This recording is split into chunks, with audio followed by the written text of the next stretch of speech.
Hello, hello everyone. Good evening, good evening. Testing. Hopefully this works. Yep, I think we're good. I think we got this. Hi, Carbon. Hi, Tiger. How are you both doing, you sweet beans? Let me just...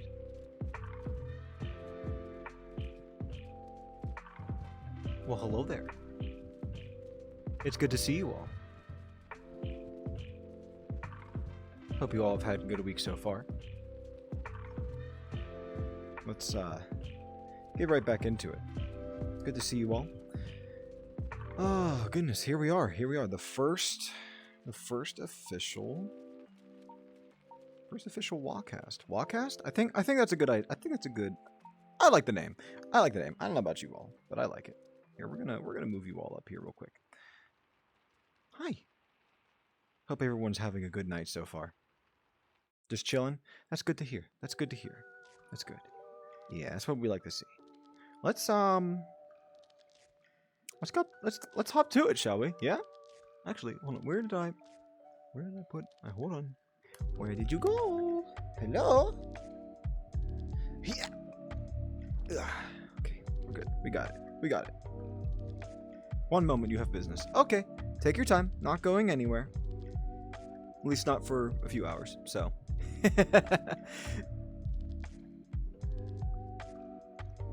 Ark has been bonked. That's good. That's good to hear. That's good. I'm glad you guys are giving him bonks. He needs them.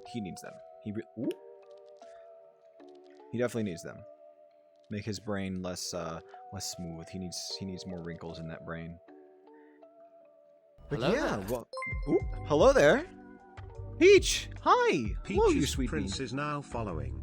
Good to see you. Welcome, welcome. We're just getting started. In fact, actually, let me... I think we're gonna make a very suitable change here real quick. Let me just zoom in here real quick for you guys so you can see this, right? So, I think, you know, this here, I think we can make it better. We can make this better. So we're just gonna scribble this out real quick. Just gonna ignore this part entirely.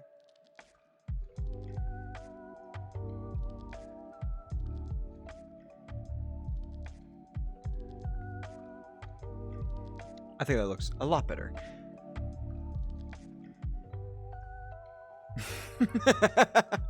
I think it fits much better as well too. All things considered. But yeah, hope everyone is doing well. Good to see you all. Good to see you all. Oh, what did I do? I did a thing. I did things. Things have happened. Let me just do this real quick, and then we're gonna whoop. Okay. I'm also gonna realize that hi. Yeah, no. Ignore the fact that, you know, yeah. I kind of did the I had a as the title fits, smooth brain moment. But yeah, hi everyone. Hi. Hello. Hi. It's good to see you all. Well, you know what I mean. You can see me, but I can't see you. But I wish I could. I wish I could see you all.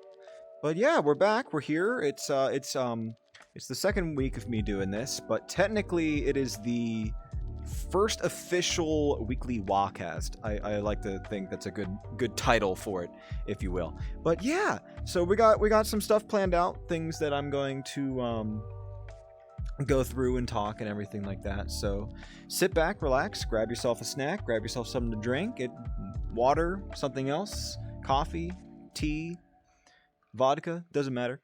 Just make sure you're drinking responsibly. That's what we want to see. And we're here to have a good time.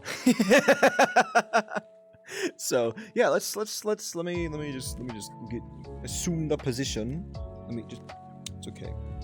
The downside of not having full body tracking means I can't just plop myself down in this chair.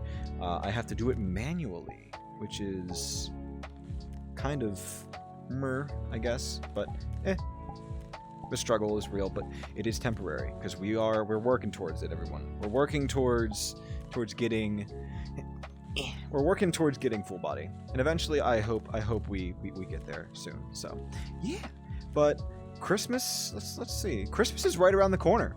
That's something to definitely get excited about. I don't know if you guys celebrate Christmas or not. If you do, then 'tis the season.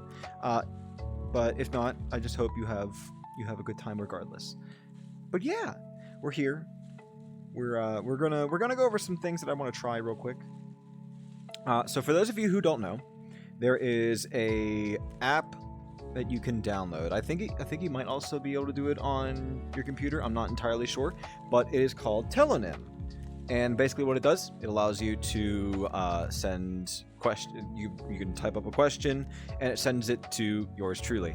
And, I'll answer them as truthfully as possible. And I figured, hey, this podcast might actually be a good time to, to answer some of those. It'd get some good conversation pieces, talk about some things, get to learn some things about what, I've experienced and things that I can do to help you all out as well, depending on the question, of course. Now, granted, some questions I'm not going to answer on stream just because, one, there's, Twitch doesn't, they don't like that kind of stuff.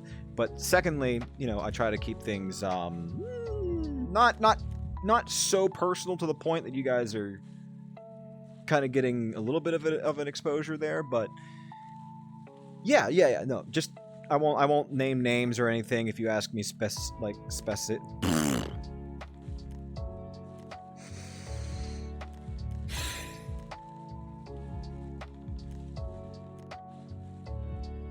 I swear I can't talk today.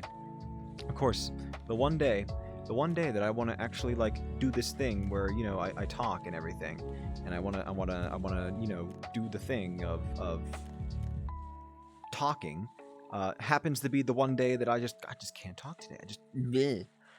words don't come out. Yes, English go burr. Believe it or not, English is my first language, and I still can't fucking speak it. So yeah, it's definitely something. Hold on, let me. I'm gonna get a little close here. I'm gonna get a little close here because we're gonna zoom out just so that way you guys can see much better. Let's see. We'll say that's a good angle. That's a good angle. Yeah, I like that. I like these angles. We got all the good angles. You got the nudes right here. But yeah, okay. Alan, hello. Welcome. I don't know why I'm doing this face. Ignore this face. There you go. I'm happy now. Say everyone's got an angle. Well, lucky for you, I got all good angles.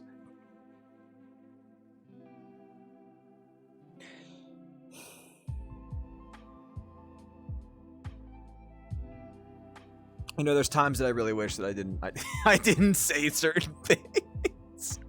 Yeah, I know, my nudes are right on stream, just in front of everyone to see my nudes. It's crazy. Hydrate, you bastard! Hydrate! What? We are not starting this. We are not starting this already. But I will do it. I will do it just in case, just to appease the hydration lords. So let's get into it, shall we? I think so. I think that's a good idea. So let's take a look here. Let's see what we got. We have first up. Okay, we are starting off with a very interesting topic at first. So, an anonymous. They're all anonymous, unless you guys want to when you put in the question, or if you put a question here in chat that I can see. Yeah, I mean, if you ask it that way and you be like, hey, so and so asked this, but otherwise it's going to be anonymous. So I'll be usually saying anonymous is asked blah blah blah, and then we'll go from there. It's gonna be good. It's gonna be fun. It's gonna be a good time. Yeah. So, let's get into it. Let's see what we got. First up, we have, all right. Anonymous has asked me, thoughts on everyone saying that your first time has to be official. Or has to be special, rather. I'm sorry. First time being special. Okay, so this goes kind of hand in hand with relationships, intimacy, everything like that. So, one thing I will say with first time being special, the simple answer for me is not necessarily.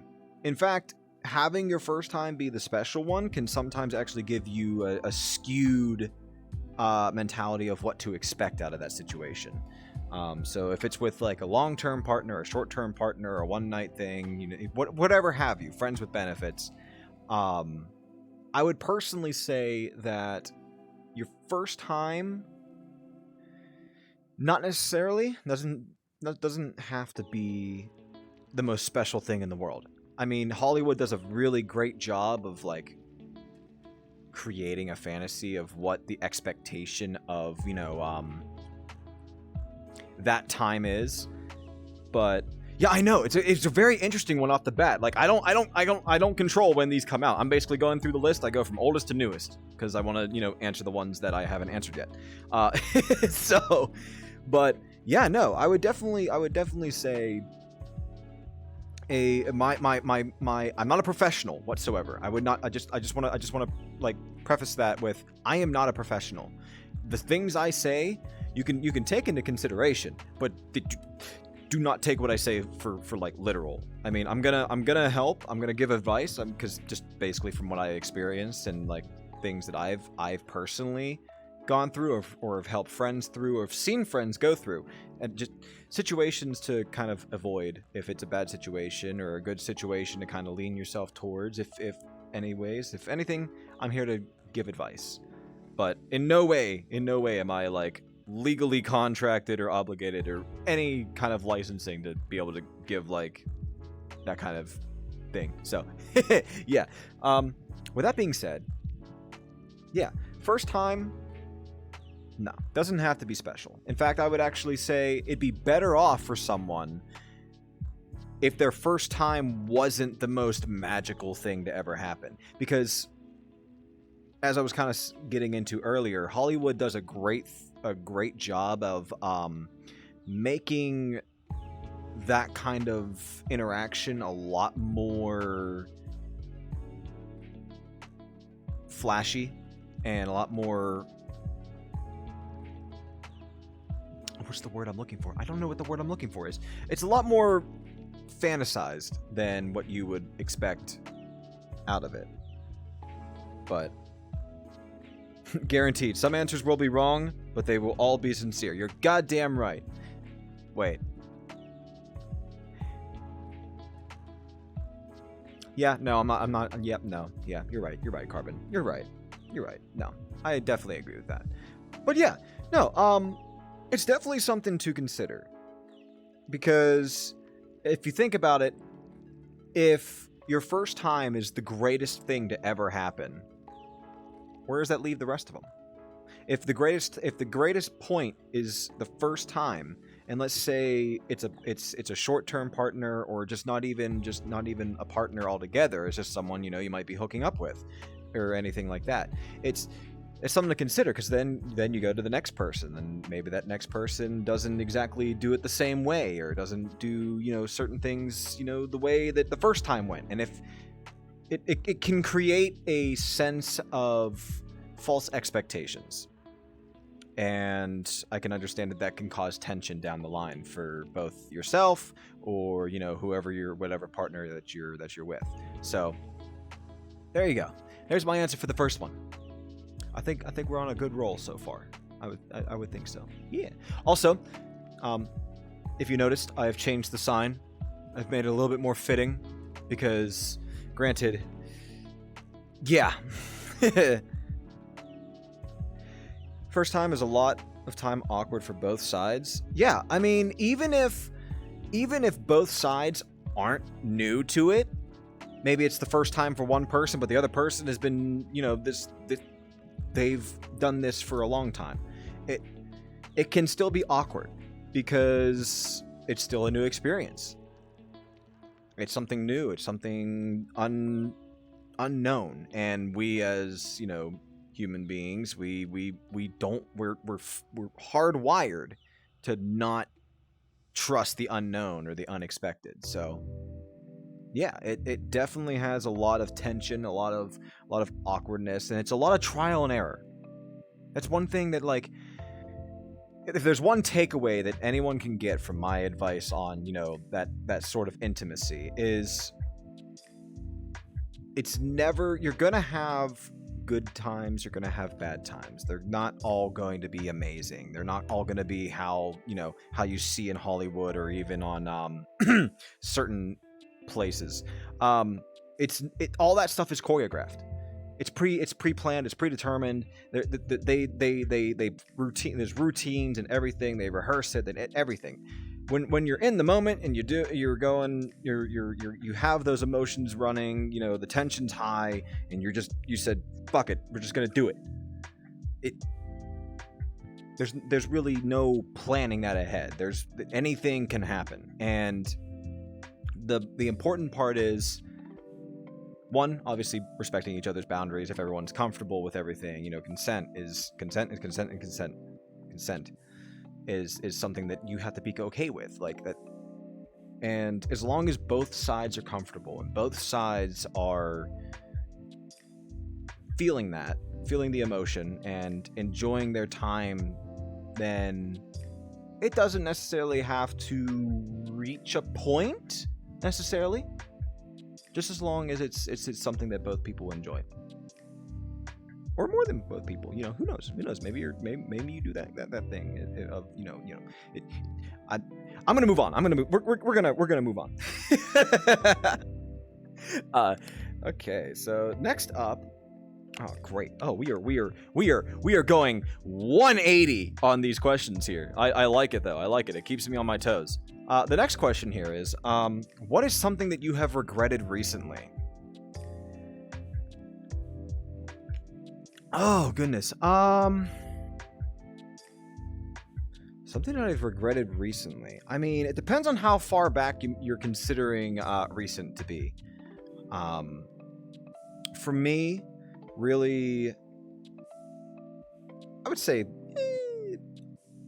past 3 to 6 months I would consider recent, because yes, a lot can happen, but time also flies. So I would say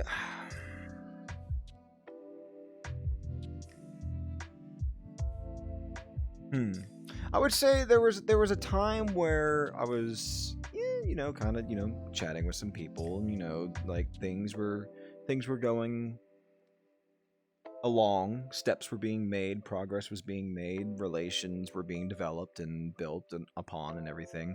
And I think if there's one thing that I regret, I wouldn't even say regret. It's more just something I look back on and just kind of sit there and I think to myself, maybe I misspoke, or maybe I wasn't wrong place, wrong time, bad timing. I think it more comes out around too, and just things that were said or things that were not properly explained, I feel kind of damaged the progress and kind of set me back with it, as well as the other individuals. So I would say that nobody's perfect. Nobody's perfect. We all have our flaws, and that's what makes us us. And, you know, the best we can do is, you know, how do we move on from that? How do we develop with that? How do we grow and improve and get past those flaws? There's always room to improve. There's always room to keep going forward. So, Danny, thank you for the pats. Thank you. I appreciate the head pats. Very nice. But yeah, it's definitely something to consider, that, you know, even though, yes, I regret maybe not saying something, or saying something I shouldn't have, or saying, I hate saying the whole, oh, it was the wrong thing to say, or it was the right thing to say, because, I mean, there's no telling. There's really no...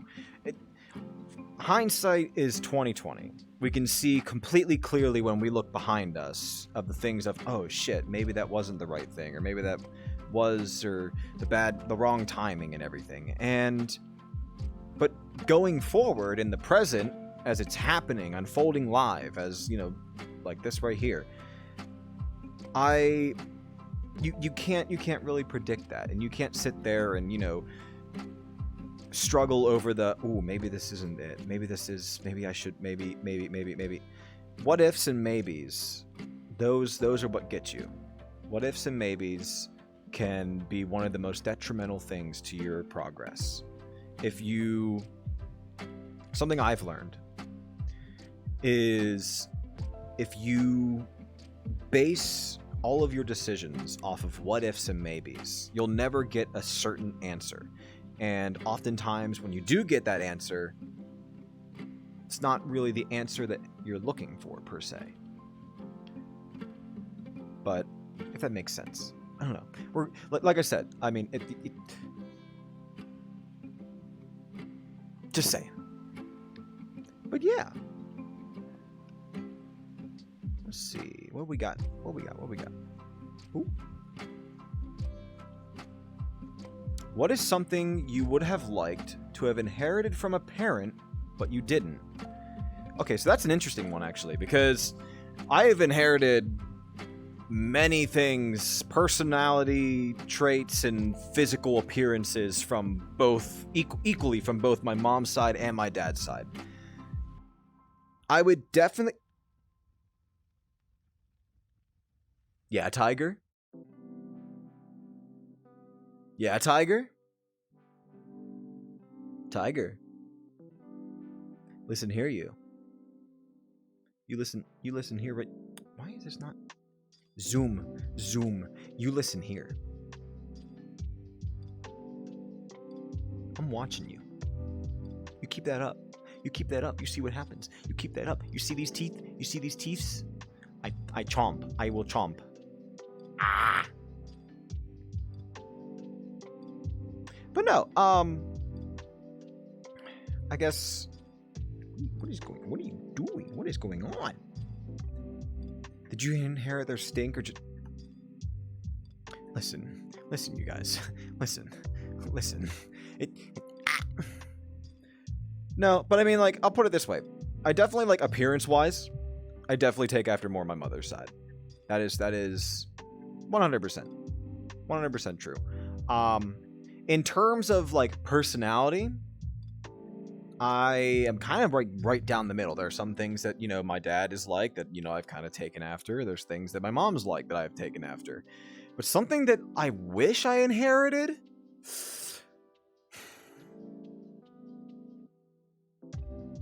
That's a really good question, actually, because, like, I sit here and you don't really think of your parents in that sort of way of, like, okay, what are their traits? What are their physicalities? What is something that they're like that, you know...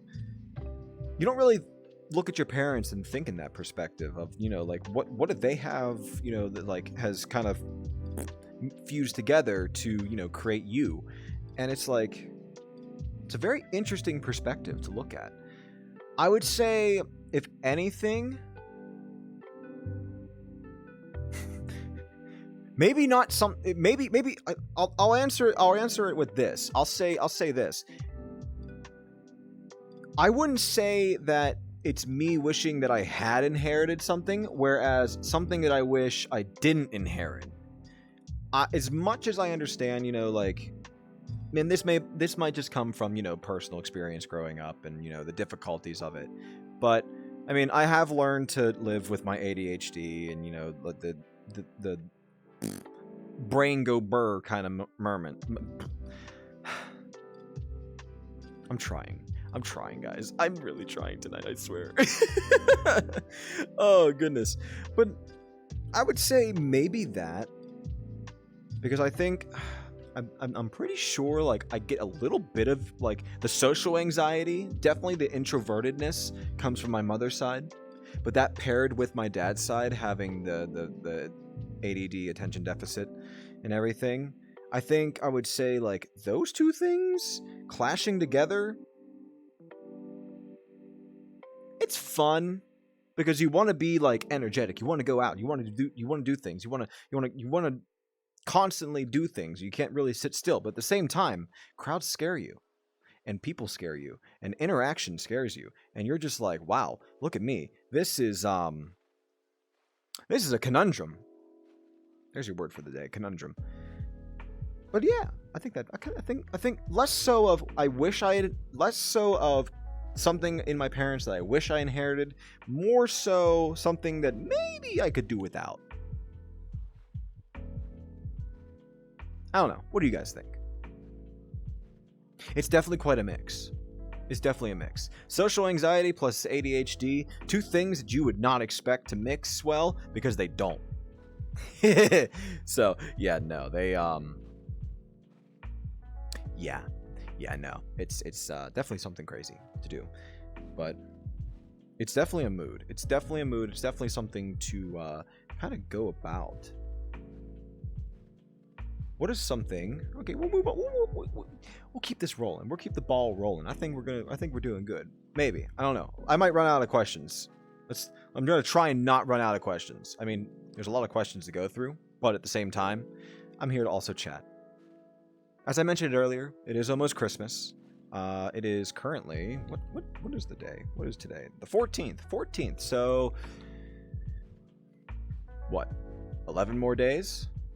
11 days? Yeah, 11 days until Christmas. So that would place it on... Yeah, 11 days until...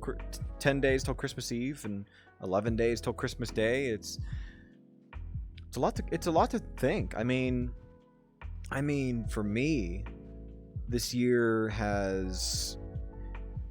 Gosh, the first 5 months of this year for me absolutely dragged on. Absolutely just I can't even begin to describe how absolutely wild it was. The first 5 like January to May for me just scraped by, and it was something else. I was not in a very happy position. I was in a job that I did not care for at all. My employers were,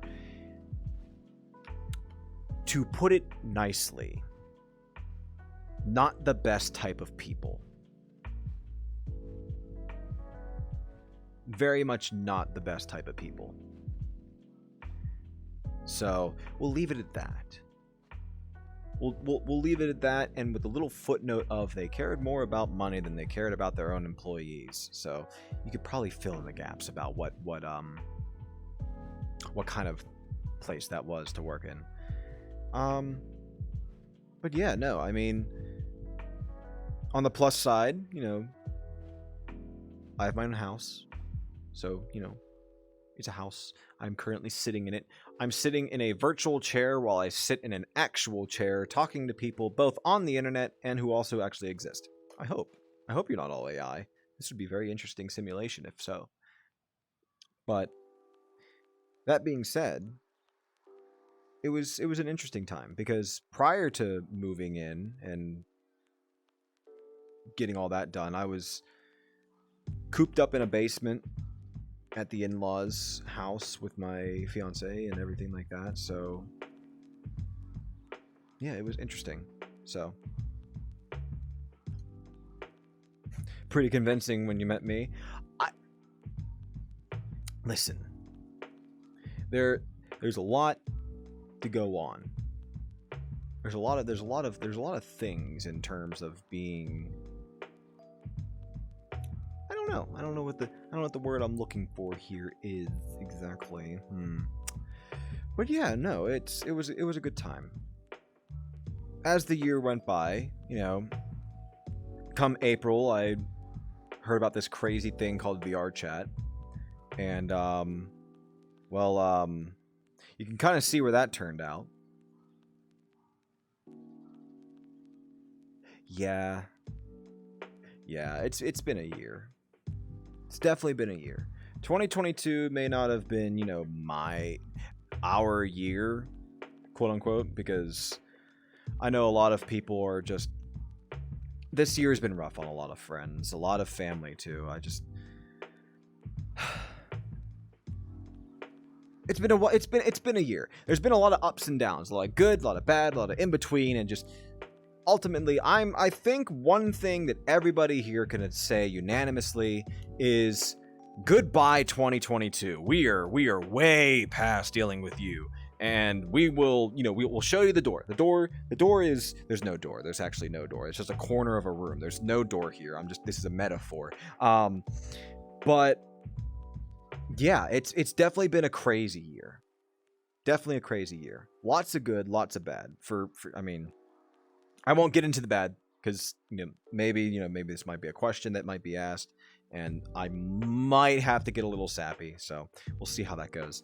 But good things, I'm here. I'm back on Twitch and live streaming to all you wonderful beings and sharing this time with you all. I've met so many I genuinely like amazing people. Some of them are now some of my closest friends of all time. The generosity and kindness and just amount of people being genuine, it was definitely a shock for me. I've come from communities in the past, both in person and on the internet, where everywhere you look, every time you turn your back, you're like, okay, is this person actually true to what they say, or are they going to just Julius Caesar you, so to speak? And it was definitely a shock to see that. Are there still the issues? Yeah, I mean, people are people at the end of the day, and sometimes people will be crazy, and sometimes things happen, and not everybody agrees with everyone, and drama sometimes happens, and it goes on. The list goes on. But at the end of the day, I can definitely say that it was a good year. I've met a lot of great people. I've had a lot of opportunities come my way in terms of, new things to try out, new skills to develop, new ventures to, chase after. I've been, to 2 conventions for a fandom that, at the beginning of this year, I genuinely thought I was going to leave it behind. I was right on that brink of like, all right, well, I've been around since 2009, and I was really involved with it, and it steadily, declined to the point where really I didn't really talk to anybody about it. It was just kind of that backseat thing where, I'd check out, artwork every once in a while, oh, Anthracon's back in town, because for those of you who don't know, Anthracon's my local con. I'm a Pittsburgh native, and yeah, but I'd see that every once in a while. Oh, the furries are back in town. Oh, this, do that. And it actually got to the point, I'm not even joking, I actually got to the point that I actually kind of started disliking furries for a little bit. And I kind of started getting my own kind of stigma against them. But you know what? It's because of all of you sweet beans, and all of you friends out there who, are either watching this now or, may watch this whenever the VOD drops, or just people in general that I talk to day to day or hang out with. Like, you all made this worth it. You all reignited that spark and just absolutely 180'd my entire view of it. And now look, I can't get away from it. Look at this. Look what you did. Look what you did to me. Look. Just. Thank you. I mean it. Genuinely mean it. Thank you. You all, when I say that you all mean a lot, I genuinely mean it. Like 180,000%. I have everyone to thank for that. So,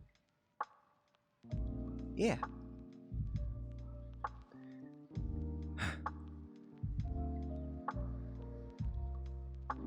Well, like, is the Pittsburgh News actually were kind towards the return of the furries? Yeah, no. Okay, so I guess this is a good little segue, a little tangent. Pittsburgh, for some reason, because Anthrocon has been here, Pittsburgh has been Anthrocon's home for years. Very long time. I don't know exactly what year it moved here, because I remember it started in New York, and it went to New York, and then it went to Philadelphia for maybe a year or two. And then after that, it moved to Pittsburgh, and it's been to Pittsburgh ever since. It's not going anywhere. And this city and its people absolutely love this fandom. It is absolutely insane. If you ever get a chance to go to a convention, a furry convention, I implore you, if it's your first one or your 50th one, if you have not been to Anthrocon, go at least once to experience what it's like to see the community here just interact with the general public. We our fursuiter parade is held outside. Like we don't do it in the convention center or anything like that. It is done outside with the general public is able to come and see this parade. And you know what? People fucking pack this area. There's people that come from the other side of the state. There's people that come from Ohio, from West Virginia, Maryland, who know about this. They are coming here just to see the furries. Just to see it, because it's such a huge thing. And especially here in Pittsburgh. There are stores that are here, you know, they're here year-round, obviously, but they do specials just for con goers. They do, you know, like deals, like discounts on food. They do special offers. It's insane how welcoming this city is. You could walk through the city of Pittsburgh, through downtown. You can go all the way along the peninsula downtown, to the park, through Market Square, all the areas around like downtown city, and people will want to stop and take pictures with you. Because it's one of those cultural things that have been ingrained in Pittsburgh's mind, is people fucking love the furries here. Now, granted, that's just not to say that like everyone's all like, oh my god, the furries, I can't wait to see the furries. What I'm trying to say is people here are a lot more open to it, and they're a lot more accepting, and they're a lot more welcoming of it, and they love seeing the interaction. It's a very good way of seeing the positive side of the fandom interacting and the positive light. And as Tiger, as you said, the news does a really good job. It's funny that you say this. The news channel that did it from this past year, Channel 4, I know actually a couple people who work for it, and they were asking me about it. Like, hey, Trigo, or T, I go by T, IRL, the letter T, like timeout. They were like, hey T, you know, like what are you going to the convention this year, the furry convention? And I told him, yeah, I'll be there. You know, I don't have a suit or anything like that, but I still go to enjoy the time. I mean, I grew up going to the parade and seeing it like as a kid, and as I got older, you know, obviously now I'm able to actually go to the convention and everything. But yeah, it's a good time. Definitely would say if it's on your bucket list to go to Anthrocon, make it a thing. Even if it's just once, even if you go one time and you never go again, it's just something to experience. Let's see what we got here. Let's move along to next question. We'll do another question. I think that's a good segue to kind of go into the next question. Let's see. What is the biggest advantage of a relationship? So, I kind of got two answers. I got two answers for this one. In terms of, and I'll get to the second one after I answer the question itself directly. But the question is, you know, what is the advantages of a relationship? And some of the simple stuff, there's you know, obviously simple things of, if it's a long-term relationship, and it's something that, you know, both sides are equally putting in effort towards, it's very financially helpful. Granted, you know, you're buying groceries for two people, or you're going out for dinner and you're buying food for two, or what have you. But in an equal partnership, in an equal relationship, both sides contribute. So yeah, you may be paying for two people, but you're only maybe paying half the time for two people. And that's kind of something that's interesting to see. The other one, and I would say for me personally, this would be the biggest advantage of a relationship, from my own personal take, is being in a relationship allows you to have your best friend around to share memories with.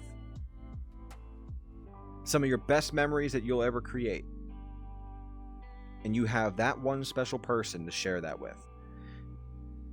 And that's also not to say that, like, oh, you have to be with someone to have that. No, not at all. There are people out there that I know who have been single their whole lives. And they are some of the happiest motherfuckers I've ever met in my entire life. It's all up to personal preference, I would say.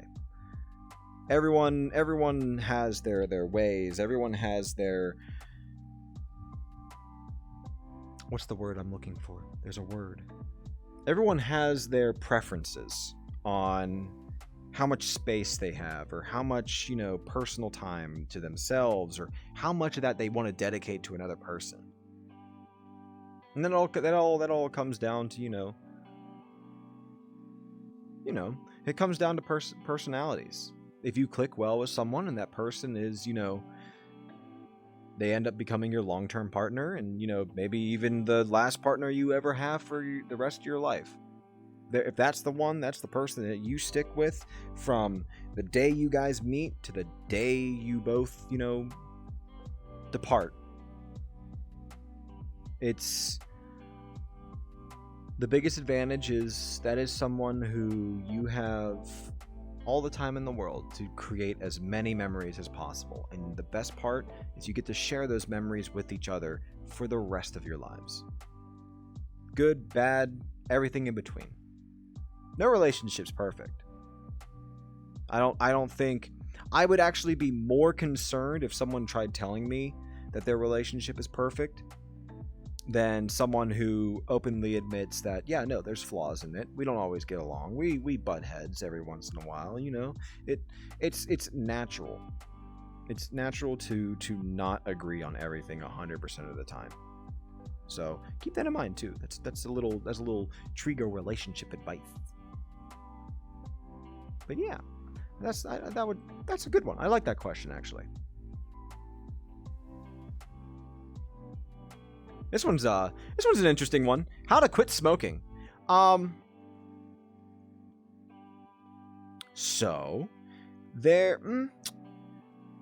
depending on, and there's some science behind this. Don't worry, there's some science. You're not crazy, or you're not, less of a person for struggling with it. If you are someone who smokes and you are looking to quit smoking, there are a variety of methods to go about. I mean, granted, you could always go cold turkey. That is an option. It's maybe not the best option, but I have had friends and family both in the past who have basically cut cold blah words. I have had friends and family who have basically, stopped smoking or stopped drinking or stopped any kind of bad habit by going cold turkey on it. And something you have to understand is your body kind of gets into a rhythm of expectation, and some of them, we'll use smoking as the example. We all know the effects that nicotine can have. We all understand that it creates dependency. So when you very suddenly take that dependency, you pop the bottle off and dump it all out, congratulations, you've just pissed off your own body. And it's not easy. It's not. I'm not going to sit here and sugarcoat it and be like, oh my gosh, yeah, you can quit cold turkey in 2 days, you're fine. No, that's not going to happen. That's a wild thing to expect to happen. But cold turkey, definitely something to consider, but I wouldn't recommend it unless you're like absolutely certain that that's the only way it will work for you. It also helps to have good support. If you have friends who, support you, or family that supports, you going through that, it makes it a lot easier too. The other one, I mean, there are other methods. Weaning yourself off, and it's something to stick with. It's a little bit harder to do physically because, there's slips that you can slip back and trip up and, have some obstacles come around that make you want to basically take a step back and go back to the bad habit of smoking or what have you. And it does comes back to the whole, surround yourself with good people, surround yourself with friends who support you, and who, whenever, say you've had a really rough day and you really, really feel that need coming around. Yes, it sucks. But if you find people who you can surround yourself with, whether it's physically or online, and get yourself distracted from that, a distraction from it can actually help progressively as you're weaning yourself off. Maybe you're going from, a pack a week to 1 pack every 2 weeks, or 1 pack every 5 weeks, or so on, until you're basically nothing. Yeah, no, that Tiger, thank you for hitting that. Also, Rock, hi, you're also gay. Shut up. Don't you start with me. I know where you sleep at night. Also, hi, how are you doing, Bean? I hope you're doing well.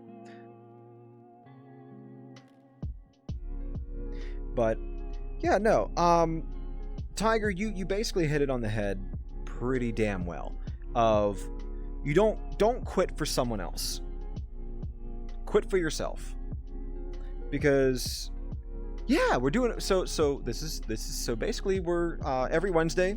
I'm gonna try and start up a weekly podcast of just chatting, hanging out with people, answering questions from an app that I have that basically you can ask questions anonymously and everything like that, and I'll answer questions.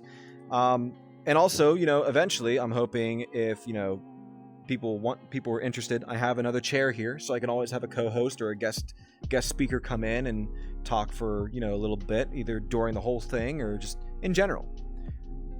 Yeah, standard podcast stuff, But this is a WahCast. It's a WahCast because get it? Because you see, I'm and the pod, and it's a play. I'll stop talking now. But yeah, Rock, I would love to have you on as a guest. You shoot me a message and we'll talk. Either it can either be next week or even reoccurring. It even be I love talking. I always wanted to experiment with starting a podcast. Well, that's part of the reason why I'm here. Even if it's people don't want to do their own podcast, they kind of just want to get an idea of what it's like to be in a podcast setting. By all means, feel free to talk, and we'll chat, and we'll see about having you on the show. The show. I say show because we're filming live, obviously, but it will be recorded and get the videos saved and everything, and WahCast.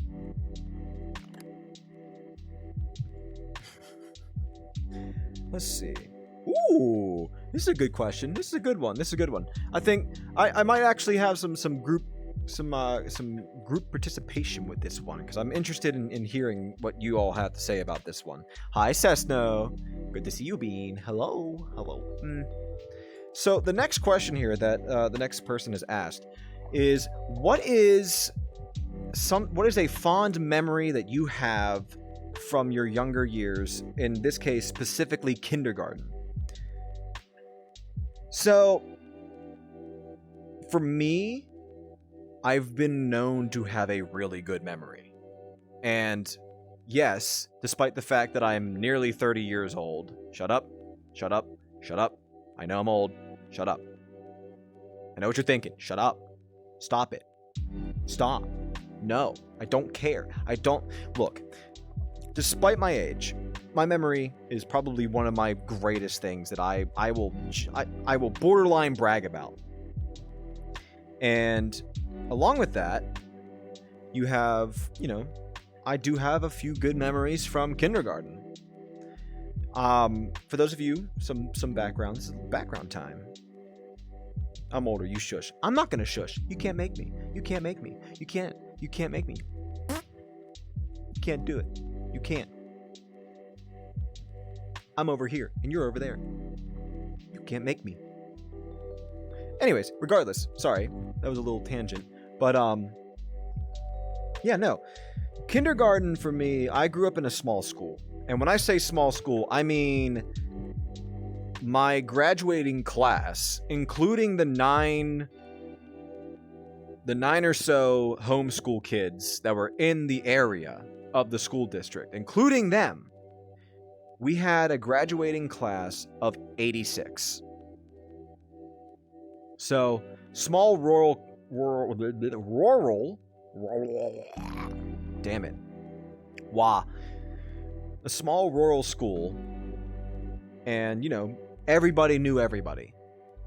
The kid, most, like 99% of the kids that, I went to elementary school and kindergarten and first grade and like all that, like growing up, were the same people I graduated with in my senior year of high school. Like we all knew each other.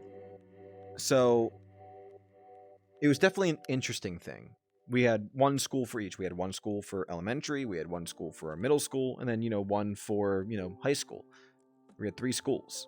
I hear, nowadays I have a buddy of mine who went to, I think it's the 3rd largest school district in Pennsylvania. His graduating class, everyone, his graduating class, are you ready for this? His graduating class was 800 people. 800. How do you keep track of that? Why do you have that many people in a school? I don't know, Tiger. The biggest one in Pennsylvania, I think their largest graduating class, from what I remember, it's over towards Scranton area of Pennsylvania. So over in the Office world of. Yes, for those of you who don't know, The Office was filmed in Scranton, Pennsylvania, or is based off of Scranton, Pennsylvania. But I think one of the school districts out there had a graduating class of just a little bit over 1,200 kids. I don't know how the districts get that big, but I digress. Small school. Back to me. Elementary class, even despite, we had like 80 some kids in my high school, in my graduating class, we still were divvied up into different classes in kindergarten. And I think there was really only 16 kids at most, maybe a dozen in my kindergarten class. And one of the fondest memories, because this is right around the time that I discovered video games, we had, if I can find it, we had this weird, like, it wasn't an official, like, console. It wasn't an official game console. It wasn't Nintendo. It wasn't Sega. It wasn't anything like that. It was some weird, like someone had jumped on the ball immediately and was like, let's make a video game console for schools and have all the games be educational. It was really interesting, actually. But I remember having it. And I remember there was an old game on there that was like nothing but like memory based. All the games were math and memory based. And for some fucking reason, this dumbass right here loved it. But between that, and I would say this is gonna kind of give away my age a little bit. But I mean, I already told my age. I don't know why I just said that.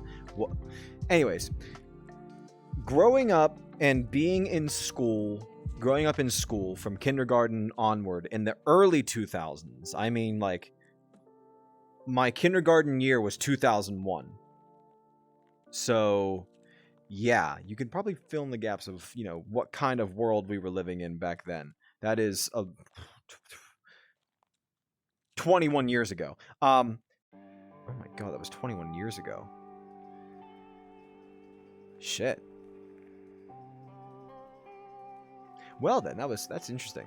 But no, we had the best time in all of elementary school, especially kindergarten. Because you don't really learn anything in kindergarten. You learn your basics, your ABCs, your 1, 2, 3s, your colors, your animals, shapes, all that. You learn the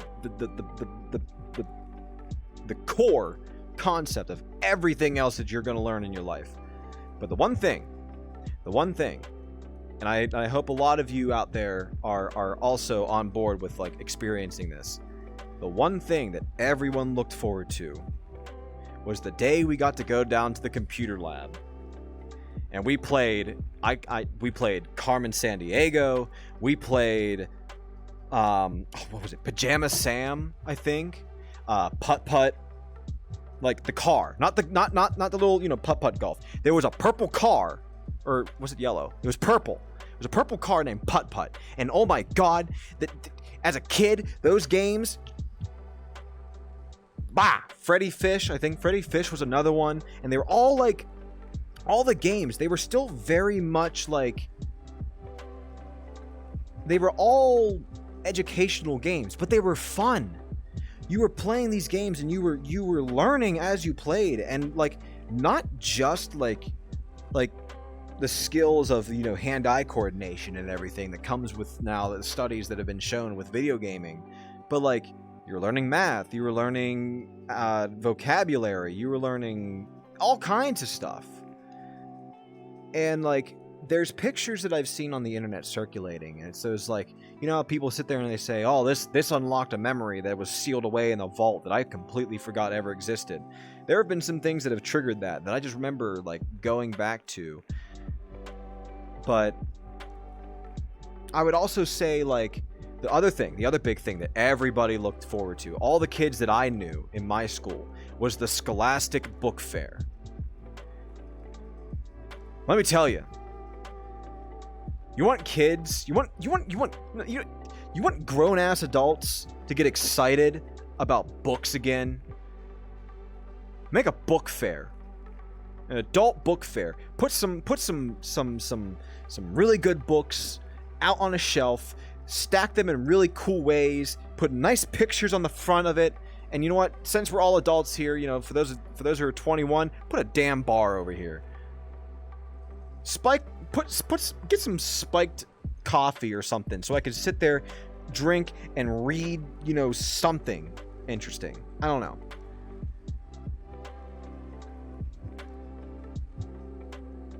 School didn't have money to have computer to have any games other than their Snake and Minesweeper, not even educating games.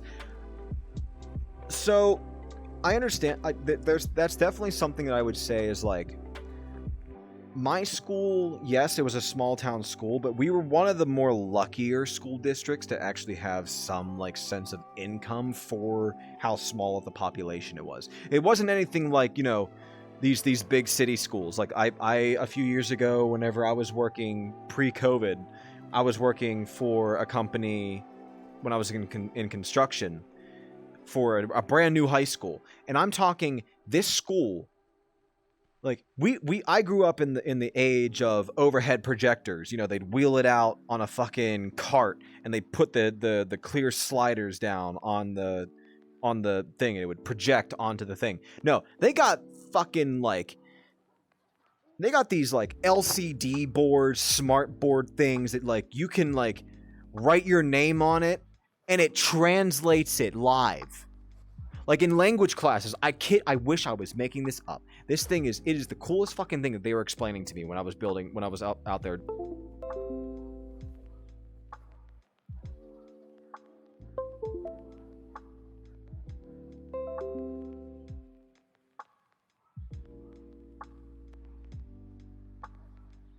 Hello? Well, that was weird. Random disconnection. Let me just do this real quick. Hi, anyways, we're back. I'm so sorry about that. That was random. My headset, my Oculus just randomly decided, nah, we're gonna disconnect. So, we're good. We're good now. We're good. But where was I? Oh, I was talking about the crazy fucking board. Yeah, no, they were explaining this to me, right? It can pull up, links. It has like the smart pens, so like if you click, like if a teacher is doing a presentation, they can click on like the eraser part of the pen and it clicks to the next screen. Or, there was ones where, in my school towards the older years, as we started upgrading the school, because prior to me being at the high school in my school district, the high school had not been updated since the 1980s when my dad went to that school. So something to consider. But this thing, genuinely was insane. Like you could write your name on this board, and there was a way that you could do it where you would like click a button on the side of the board and it would change it and edit your name to another fucking language. And I'm just like,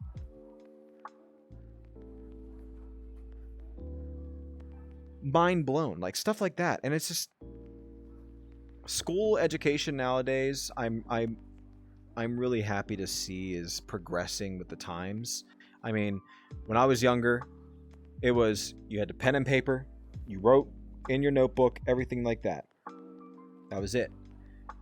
Some classes, as I got into high school, some teachers were cool enough that, you know, if you had a laptop, you could take notes on your laptop, which I myself, because I like it all to be structured, I like to be organized, and plus being left-handed, with everything writing with a pencil or a pen, I just end up smudging the pages with my hand, brushing across the pages. So having a laptop was really nice. But yeah, no, it was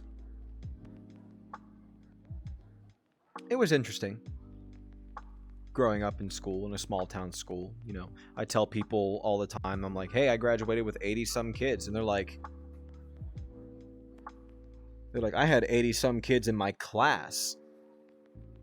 And it's just like, holy shit. College was definitely a culture shock for me. That's something I will say. My first lecture in college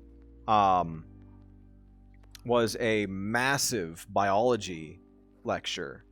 It was some kind of introduction to biology. I had to take it. It wasn't an elective. You had to take it because gen ed and stuff, all that. But I had 160 kids in my lecture class, and I'm like, there's almost more than double of the kids I graduated in this one single class. And that was a culture shock for me. That was insane. So, yeah. Let's see here. What we got? Keep them rolling. I like them rolling. These are good questions. You guys ask good questions. I'm really actually genuinely impressed with you guys asking these. Let's see. What we got?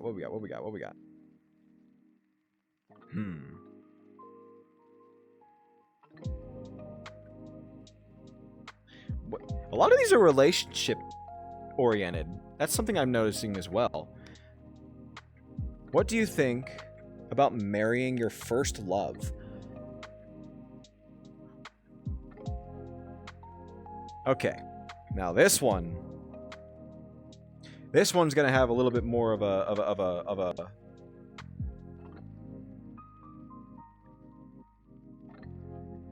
This one's an interesting one.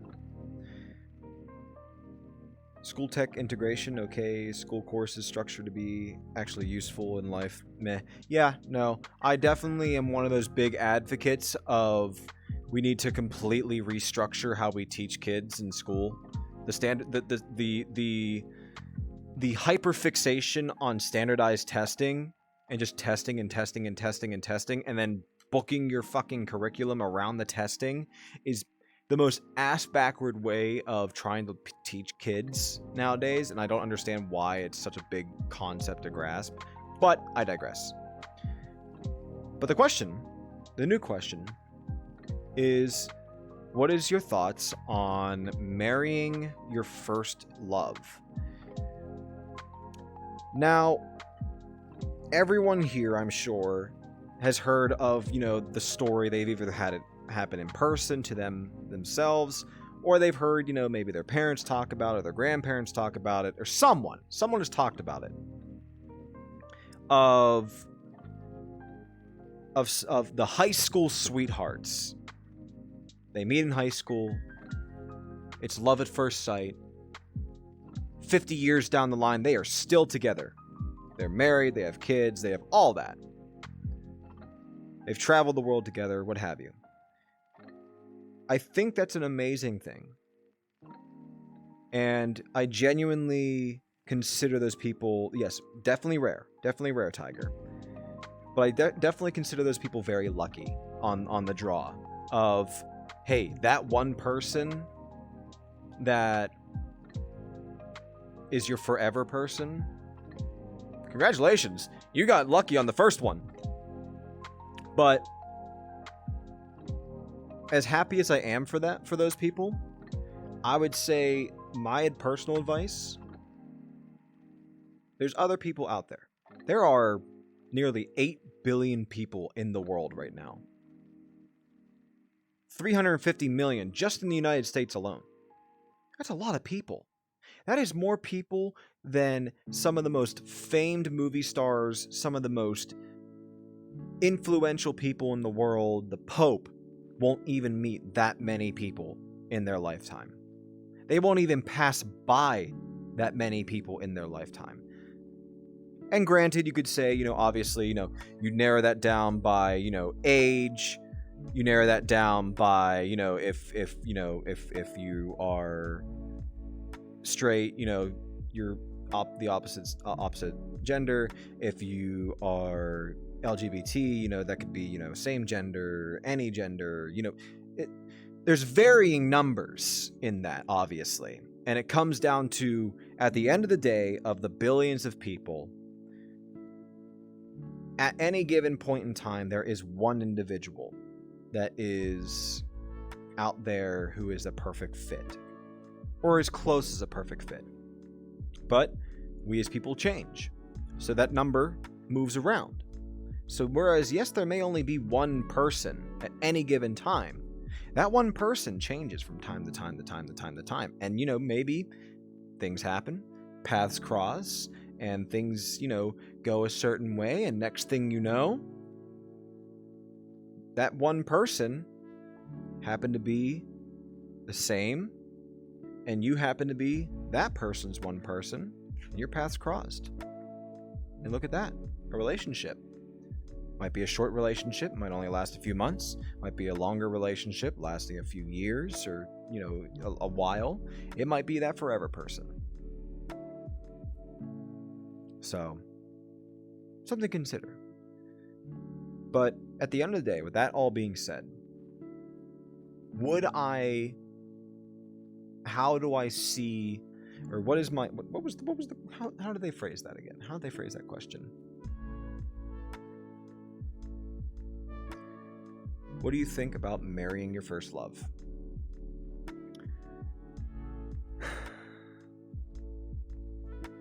I say,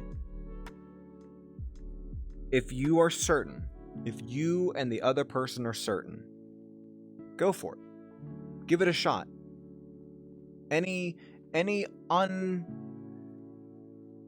opportunity that you don't take in life is going to be a certain no. Any question that you don't ask is going to have a certain no as the answer. So go for it. Give it a shot. The worst that can happen is no. But you know what? That's okay. Because then we move on. We find the next person. And we continue on. And we keep going. Every step, no matter how small the step may be, so long as you don't stop moving, that's all that matters. What am I to say? I've lost my mind.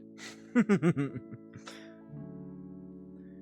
are we doing? What are we doing on time here? Oh, we're doing perfectly fine. We're doing great. I am gonna take like a little bit of a break just to resupply, snacks and water, so that way my throat doesn't dry out around the 1.5 minute mark. So, or 1.5 hours. I'm sorry. But yeah. Okay. All right. We're going from one relationship question to another. Water. Drink some water. Drink water. Water drink. Or else, if you don't drink water, I will find you. And I will give you a glass of water. Straight from my tap. I have good tap water. Don't worry, it's fine. I have like literally I think the neighborhood I live in has like some of the cleanest water in the entire East Coast, next to like New York City. It's crazy.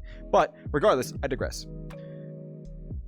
The next question is, if single, what is your advice for basically going about finding a relationship or on how to meet someone. I get that there's a lot of social anxiety. A lot of people I know in the fandom, especially, I'll use the fandom as my reference. Yes, there are extroverted people. I would like to think that I kind of sway back and forth depending on the situation that I'm in between introverted and extroverted. But there's a lot of introverted people in this fandom. And I understand the social anxiety that comes with even just like saying hi to someone. I mean, VR has been such a huge credit to that, of helping people get past social anxiety. And even then, even in VR, when you are alone by yourself in your room and you're in a lobby of other people, it's still overwhelming. It can still be overwhelming. So with that being said, and I will say for sure, my advice as someone who has been single most of their life, not all, but most, but someone who has been single, has been in a relationship, out of relationship, back in a relationship, back out, two things. The one, the cliche, cheesy one is just be yourself. Be yourself, and don't try to conform yourself to someone depending on, say, a personal interest of yours likes a certain thing. It might not be your thing. Don't feel pressured into having to know everything about that thing. At the end of the day, if things work out naturally down the line, that thing, you might end up enjoying it. You might learn more about it from that individual who's passionate about it, and vice versa. The other thing I would say is take your time. Take your goddamn... You're gonna make me stand up for this. You're gonna make me fucking stand up for this one. Take your time. I know what happens. I've seen what happens, both personally and from friends or other people who I've talked with. Take your motherfucking time. Do not rush into anything. I know it's exciting, especially if the person you're talking to or someone you're trying to meet likes you back and expresses that, especially if those feelings are mutual between you and the other person. Take your damn time. Do not rush into anything. Do what's comfortable for both of you. Don't feel pressured to go faster paced or slower paced just because of the other person. You have to do it at what both of you are comfortable with. It's a give and take. And the reason why I say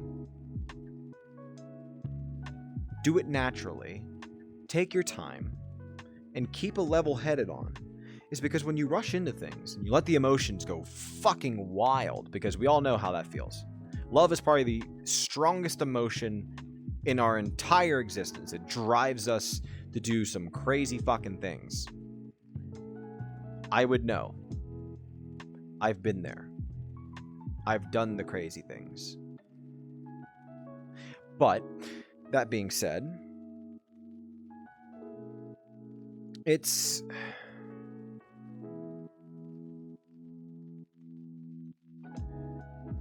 when you take your time,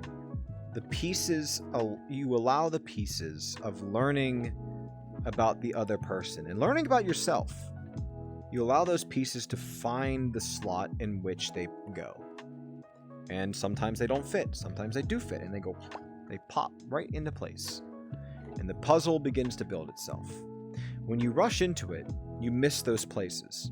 When you rush into it and you try to cram a piece in there, the pieces break. And you don't get the whole picture. And it ends up looking a little wacky. Especially if, you have like someone's left ring finger and you end up putting it right in front of their kneecap, you know, just on a puzzle piece. It's an analogy. Don't take me literally.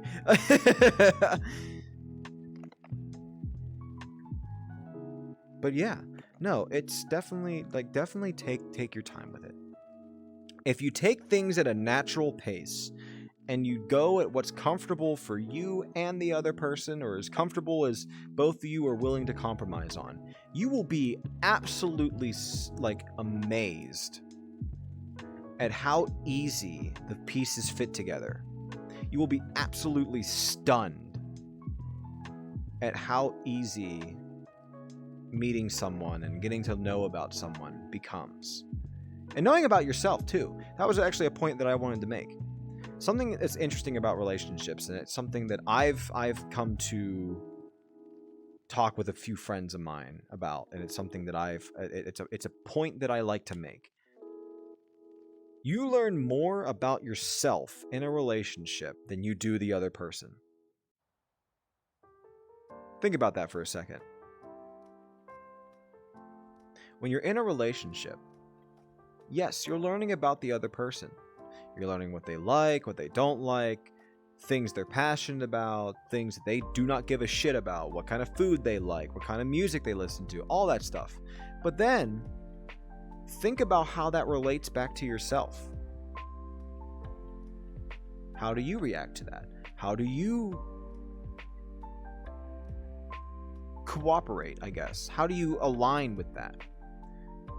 You realize certain things in someone's personality is something that you originally may have thought, okay, I'm really cool with this kind of personality.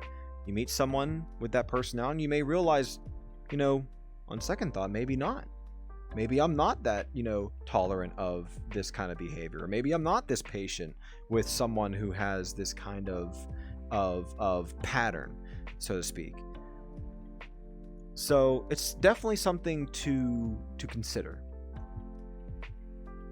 So at the end of the day, advice on meeting new people if you're single: take your time, be yourself. The pieces will find their place naturally. If you let it happen naturally, it will feel natural and it'll feel genuine. It'll feel much better. I cannot express enough how much better a relationship feels when it happens naturally. When you take your time, you get things going along the way. Yes, the emotions are there. Yes, that it's amazing things to feel. When you still take your time, those emotions, they get their moments. Trust me, they get their time. They will have their moments. Those emotions, you'll be able to let them out full force. And in all due time, it's worth it. But let it happen naturally. You'll thank yourself down the line. It's about the big picture. Thinking long term, thinking big picture actions. Things you want to do now that kind of help set up for the future, to make the future a little bit, more easy. Or more convenient, or more enjoyable, I guess you could say. Give me 1 second. Let's see. That's the halfway mark. I am going to take a quick break, and then I will be right back. Don't you beans go anywhere, okay? Okay? Don't go anywhere. I'll be right back.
And we're back.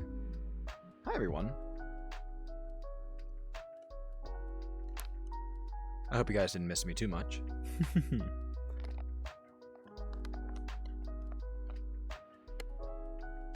Let me just get myself readjusted real quick. Ooh.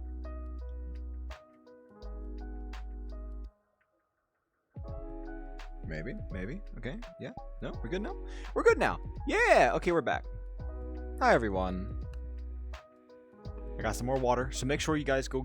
If you guys haven't already, take a second, go get some water, go get some food, get a snack or something. Take care of yourself. But yeah.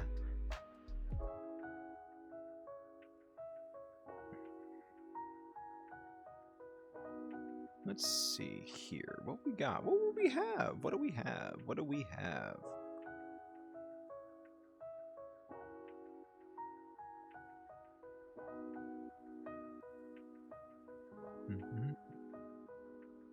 Is there anything that I have had to do stressful recently?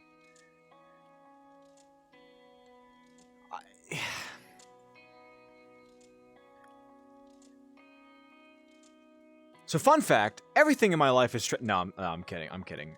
I'm not gonna do that. No. I would say something stressful. So right now, I am currently between jobs, between work and everything. I would have to say probably the most stressful thing that I've had to do recently, definitely I would say, has been probably some of the interviews that I've had to do. They are definitely stressful. Let me just give me 1 second, everyone. There we go. That's much better. Gotta angle myself a little bit more. You got gingerbread cookies with coffee. Ooh. Festive. Very festive, actually. But no, stressful thing that I've had to do, probably job interviews. I don't like doing interviews. They're all very tedious. And they're always very... I know this is probably like a really common thing for a lot of you. But does anyone else get like irrationally overwhelmed from an interview when the interviewer just starts like spewing information towards you?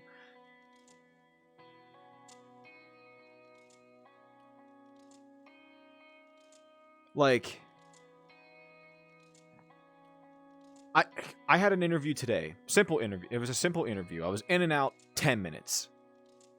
It was for a maintenance job, so, you know, stuff that I'm used to doing. I was a carpenter for like 3.5 years. I did manufacturing for another 1.5, and then fucking I was in the scouts for years. So, like, I should be good with that. And you would think that, you know, super easy, okay, you know, just do simple maintenance, you know, you gotta do this, thing breaks, you fix, thing break, you fix, you repair, you would think that's easy. Nah, I was getting so overwhelmed from the stuff that they were explaining, because it's through a school district, so they were explaining all, like, the red tape that I gotta do, all the background checks, all this and that, and this and that, and I'm like, it was a lot to deal with, everyone. But yeah, no, it was something else. But we're hoping strong. We're hoping for some good things there. Maybe it's a good opportunity, maybe not. Who knows? Spoke with a doctor, finally got an update on my prescription and an official meeting with a specialist. Well, Danny, I am really happy to hear that. I can understand the stressful situation of that. Definitely one of those things that I would say is not it's not an easy thing. So, much love, much credit to you. And I wish the best for you, Bean. You're going to do great. You're going to be fine. Everything is going to be awesome. You'll get through it. It'll be fun. Ignore the crunkling of the bag as I eat snack. Ow. Hello there. Oh, hello. Sigma, hi, hello. Hello there! Sigma! Hi, thank you for the follow! Welcome to the Derg Den. I'm currently doing my weekly WahCast. This is actually the first official WahCast. ASMR Trigo, no. Absolutely not. Absolutely not. We are not. Never. I'm not doing an ASMR. This Derg does not do ASMR. As funny as that would be, and no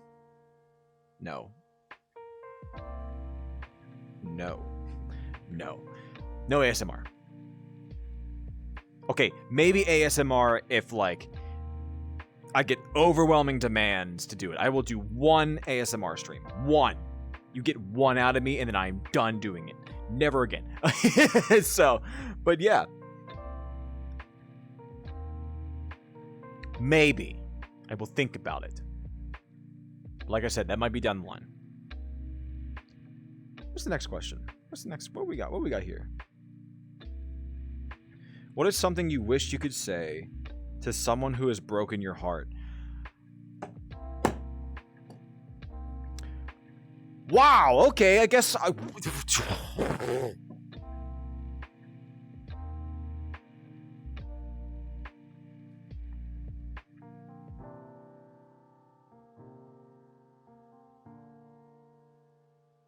you know, was not expecting that. That one, I don't know who did that one.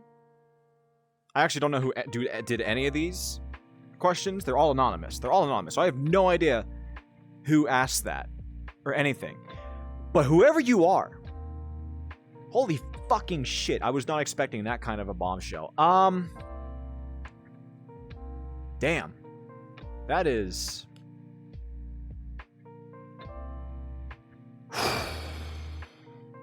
I'm shaking a little bit. Damn, I was not actually expecting that. So, for some context, everyone. This Derg right here, and I apologize ahead of time if this gets a little sentimental, if this gets a little sappy, but real moment here between you all and me. I am an individual that I would say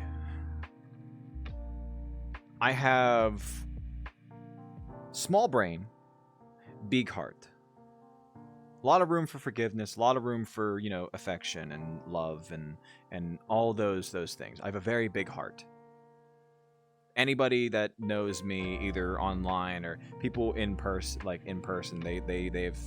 I say this because this is what people have told me, not because this is me speaking as to what I am like, but from what people have told me is I am a caring person. I guess that's the word. But I care about people. I do care about people, and there are reasons. I kind of talked about that a little bit on last week's podcast, but one of my biggest struggles and one of my biggest things is struggling with love, and one of the reasons why I'm usually one of the people that everyone goes to in terms of experience and advice with relationships and experience and advice with talking about that kind of thing is because this guy right here has been through a lot of good situations, a lot of bad situations, a lot of trial and error, and a lot of almost happenings. And yeah, it's the topic of relationships and the topic of love are very, very heavy, weigh a lot on my shoulders, and especially in here. There's a lot of weight there. And with that comes some not so happy moments. So yeah, I have had my heart broken a good many times. I don't really think there's anything too specific that I would like to talk about to someone who has done that in the past for me. I don't I don't hold it against anyone. I don't. Unless someone has genuinely done something to wrong me, or someone has genuinely betrayed like my personal trust and everything like that, I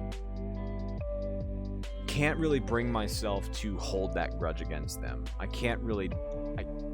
Yes, I get bitter sometimes towards it if it's a fresh wound or it's a particularly deep cut. But if anything, I guess something I could say to someone that has broken my heart in the past. The simple question would be, you know, what was it that in me, or what was it about me or my situation or what I did or said, or what was it about me that was a deal breaker? What called it off for that individual? And we as people kind of, whenever we get into those situations, we always kind of look back and we think, you know, oh, you know, we didn't get along with this, we didn't get along with that, I didn't do this right, this person didn't have this right. And we don't look back at the good memories too. I look back at both. I like to think I look back at both. I look at the good, I look at the bad. All the good things even with my most recent ex. I don't hold anything against them. Nothing. Not a single damn thing am I going to hold against them for things not working out. Because at the end of the day, 9 times out of 10, relationships don't work out because both people just don't. They just... There's things overlap, but it's not permanent. And I could sit there and say, you know, maybe with a couple people that have maybe in the past broken my heart, maybe like a simple why. I don't know. That's definitely... When I say this was a bombshell of a question, I was not prepared for this one at all, and I just...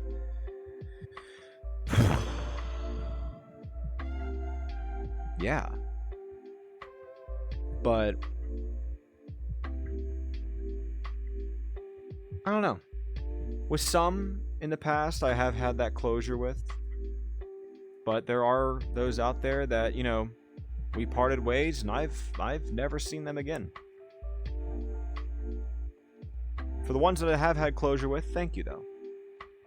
If you're either listening in now, or you're someone that watches this, or even if we cross paths, thank you for giving me that closure off of that. But yeah, I know.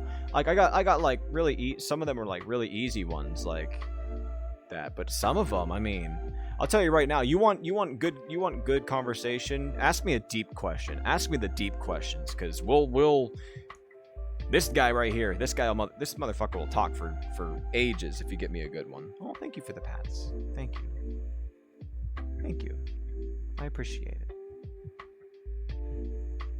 I do appreciate it. Right. On to the next one, yeah? Shall we? Drink water. Drink water time. Where is my water bottle? There you are. Hello. Greetings.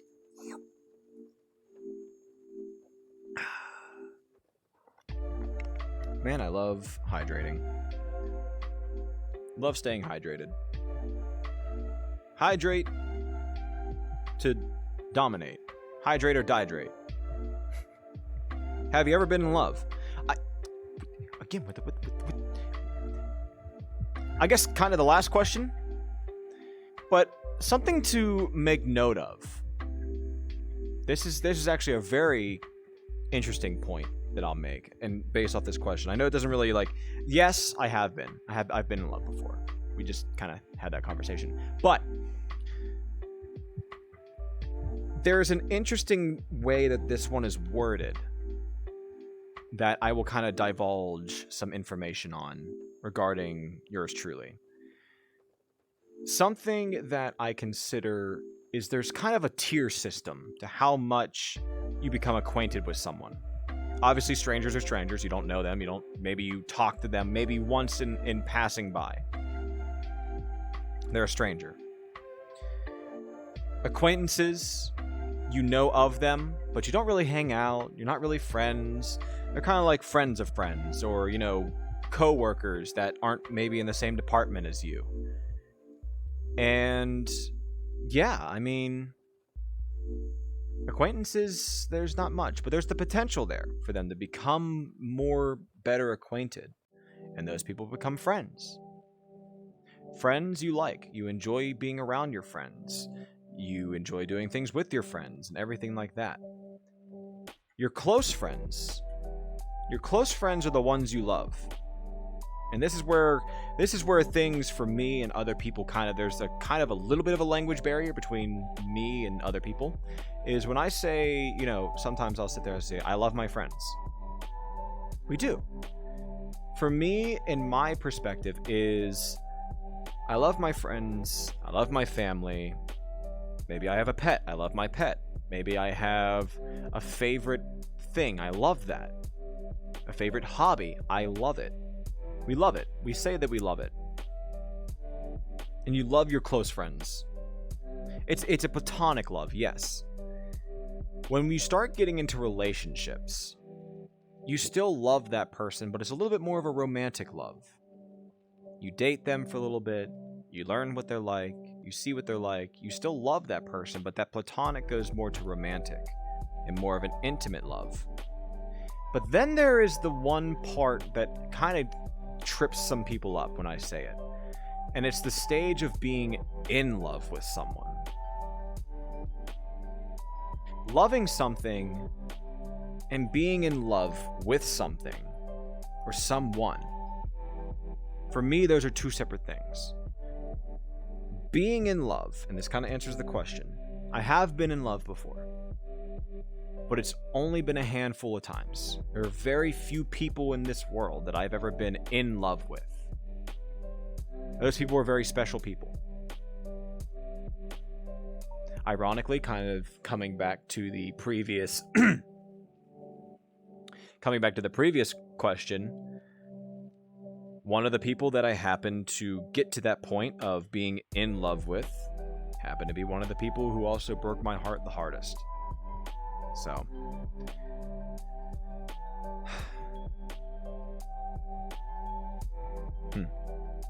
in terms of being in love, that's a feeling unlike any other.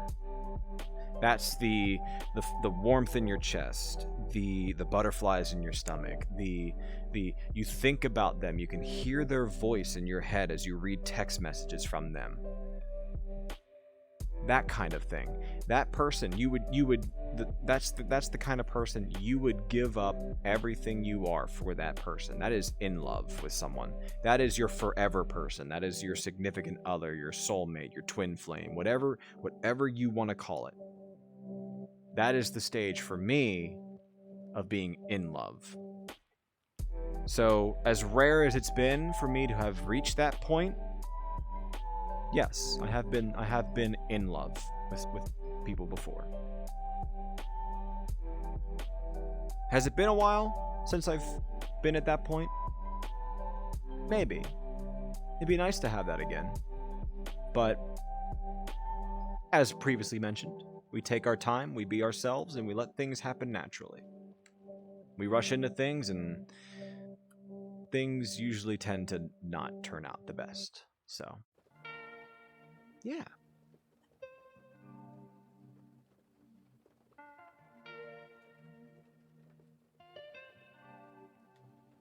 Who is your role? Ooh, this is a good one. And you know what? I'm gonna answer this one for myself, and then I'm gonna direct this to you guys as well, to you all. Well, let me just.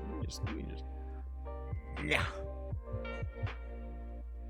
So the next question here, that we have, is, who is your role model And then the kicker, why? So I actually have a few role models growing up in life. One of which, and I'll use this one as probably my prime example, probably my biggest role model, the biggest role model in my life. They've kind of helped shape my humor, helped shape my interests, helped shape basically who I am today. And there's two people, I guess you could say. There's two big ones in my life. One of which is the celebrity role model, I guess you could say.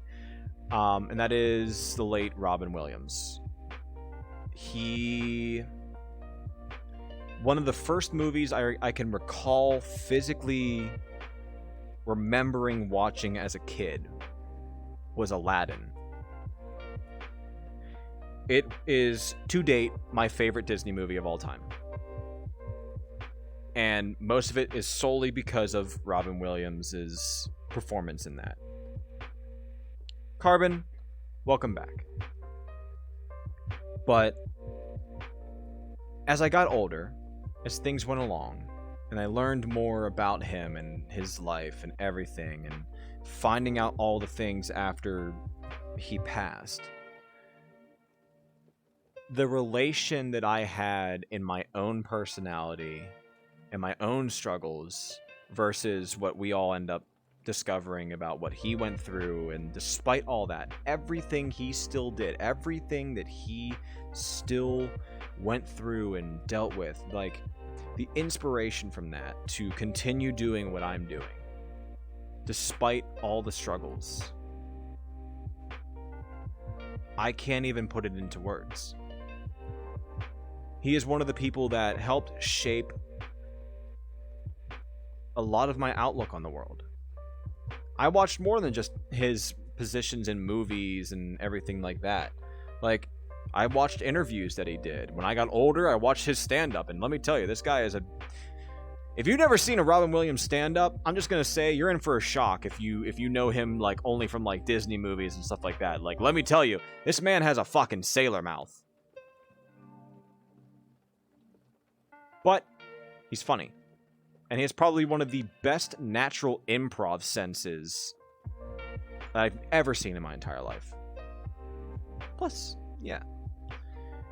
The other role model, I would say, and this comes more into a stance of personal life role model and someone who has helped shape me in terms of, Mrs. Doubtfire was also a super movie with him. Yes, Mrs. Doubtfire is probably top 5, maybe even top 3 of my favorite performances that he has ever done. But my other role model, I would say, and I've mentioned her before, is my Nan, my mom's mom. My Nan practically raised me. Every other weekend I was over her house. She raised me on, treat other people as you would treat yourself. Never take anything for granted. The very stay humble to yourself, no matter where life takes you. You may have 5 friends or 500 friends. Stay true to yourself, stay true to the people around you, and life will be that much better. Like,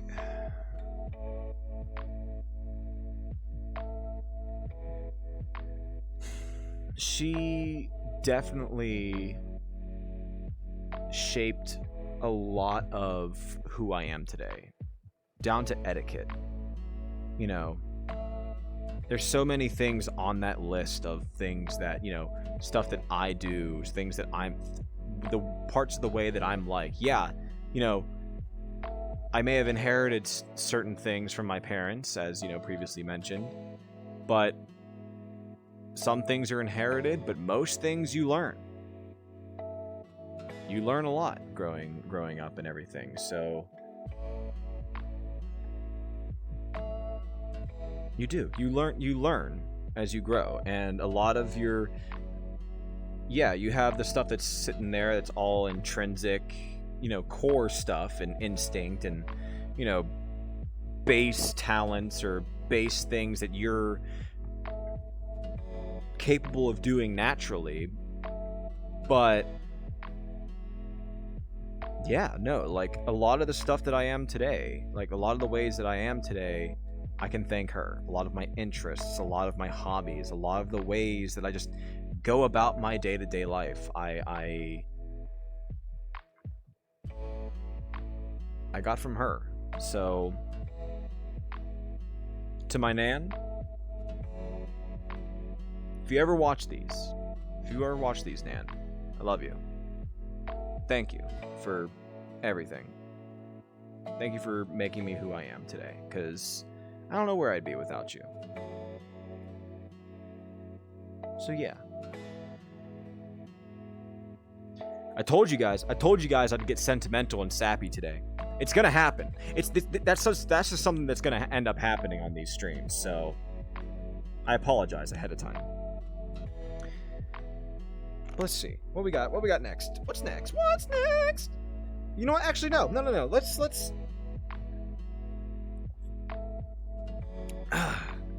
let's see for you guys in chat. For you all in chat. Who would you say is one of your biggest role models growing up?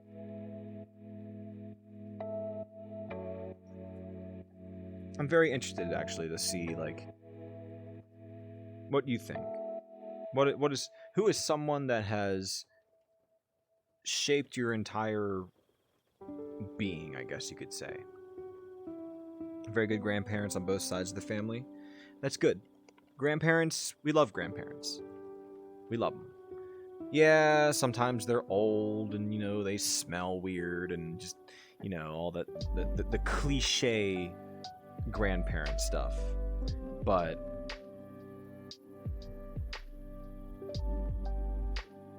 grandfather on my mom's side gave me the business and money lessons, and also got cooking and money lessons from my grandmother. There you go. Learning the skills in life. That is definitely something that is amazing to see.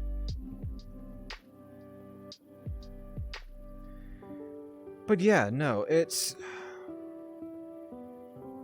Role models are interesting. And they say never meet your heroes or never meet your role models. And I agree to some extent. Because most people, they see maybe just the positives in it. Or just the good sides. But a good way to see a good role model is see what flaws they might have and see how they handle the flaws. A good example, and I know Carbon mentioned them earlier, was Jim Carrey. I mean, look what happened to him. His story, the things that happened to him, the reason why he stepped away from acting for a good while is just because of the stuff that he went through, and he for a little bit there, yeah, he may have lost himself a little, but he did come back from it. He came back from it. Made a good return.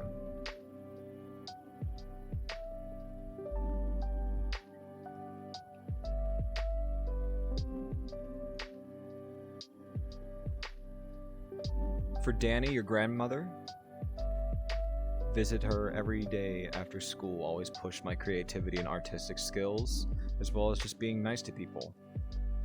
And that's amazing. One thing I've learned from a lot of people is the ones that the people in your life, whether it be relatives or friends, the ones that promote and support your own expressiveness, your own creativity, the ones that want you to be yourself, that want to be you, and the version that you want to be, not, not something of going along the lines of, oh, hey, this is how we would like you to be, but you do you kind of thing. But then they still have that whole notion of you can be yourself so long as we approve of it. That stuff I don't fuck with that stuff at all. That I don't like. I do not like that. But the people who are genuinely there for, we support who you want to be no matter what. You do the things that you want to do. Express yourself how you want to be. Chase after every little way that you can express yourself. Those are good people. Those are good role models. Used to live in a place where it was more common for multiple generations of family to live in the same geographic area and visit often. It seemed weird at first and kind of rednecky, but they were onto something. I can agree with you on that, Carbon. I grew up in small town Pennsylvania. Around here, up until, my family, my uncles, I will say, both of my mom's brothers, they kind of both moved a little bit away. My one uncle lives in Maryland, so he's a few hours away, but my other uncle lives all the way down in Virginia. So it's a good trek down to go see them whenever we go visit. It's 6-7 hours drive one way. But they're not terribly far. I think it was really until my older sister ended up moving out, and she moved to Los Angeles for a little while. Moved back home, and now she lives in Colorado. I think up until that point, we didn't really have that many relatives on either side of the family that moved terribly far. It was always within a day's drive. We could always go see them, stay for the weekend or an extended weekend, and come back home. Or,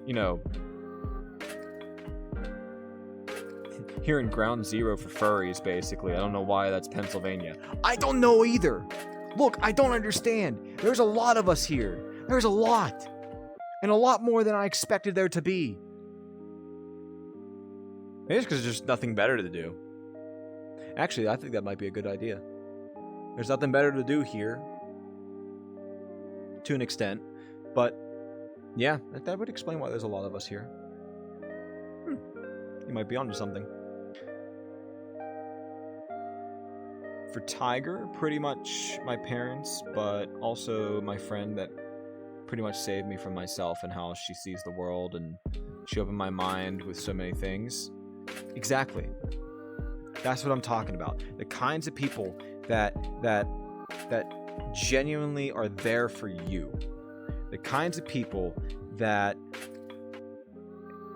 help you if you're going through a rough spot. The people who sit there and they help you through that and help you see the world in a better light and see the world in just that kind of position of, okay, yeah, things might be bad right now, or, this might not be going well, or this might not be going right. But that's okay. Because it will get better. And it's all about your perspective. It's all about perspective. How you look at a situation, whether you sit there and you let a bad situation take control of you and keep you locked in that cage, or you take that bad situation, throw it over your shoulder, pull it with you for a little bit, but you'll be surprised how quickly that thing gets off. Things that hold you back. There's no point in keeping them around. Yeah, you struggle. And yeah, a lot of that stuff still holds on. It still stays there for a good while, but kind of comes back to my other thing. So long as you keep moving forward, eventually those hardships and that the weight that you're pulling will fall off, and it will continue to get easier. New struggles come along, yes, but you build up your strength as you go along. And soon the things that may have almost put you down in your spot for good and stopped you from moving forward, now you don't even notice them. And you keep moving on in life.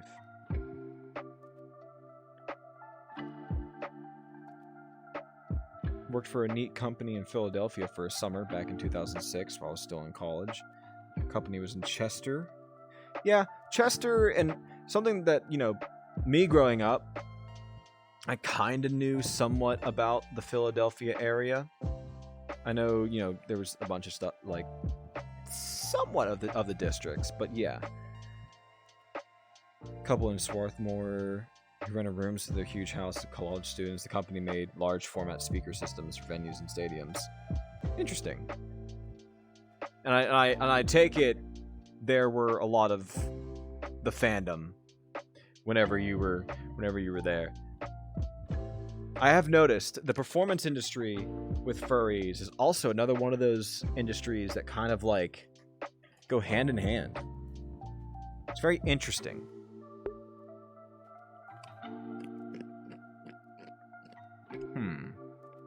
Let's see.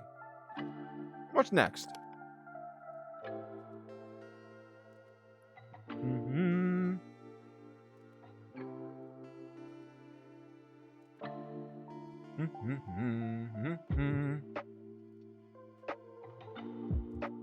This was an interesting one. I think this is a... So the next question is, someone asked, do you think, what are your thoughts on the statement of the idea of a wife being a good cook? This one's an interesting one for me. One part of the answer, I will say, is it is 2022. Doesn't need to be everyone. Trust me. If you can cook, you can cook. If you can't cook, you can't cook. But who said the wife has to be the one that cooks? Me personally, I fucking love cooking. Absolutely love the cooking. Fucking love it. If my significant other that I'm with, whether that's, male, female, something other than that, I don't care if they can cook or not. If they can, that's a cool bonus perk. But if not, I have that skill for myself. Being able to cook is definitely one of those skills that I feel a lot more people should kind of get involved with. It's not a necessity. I won't say it's a necessity. You don't have to know how to cook, but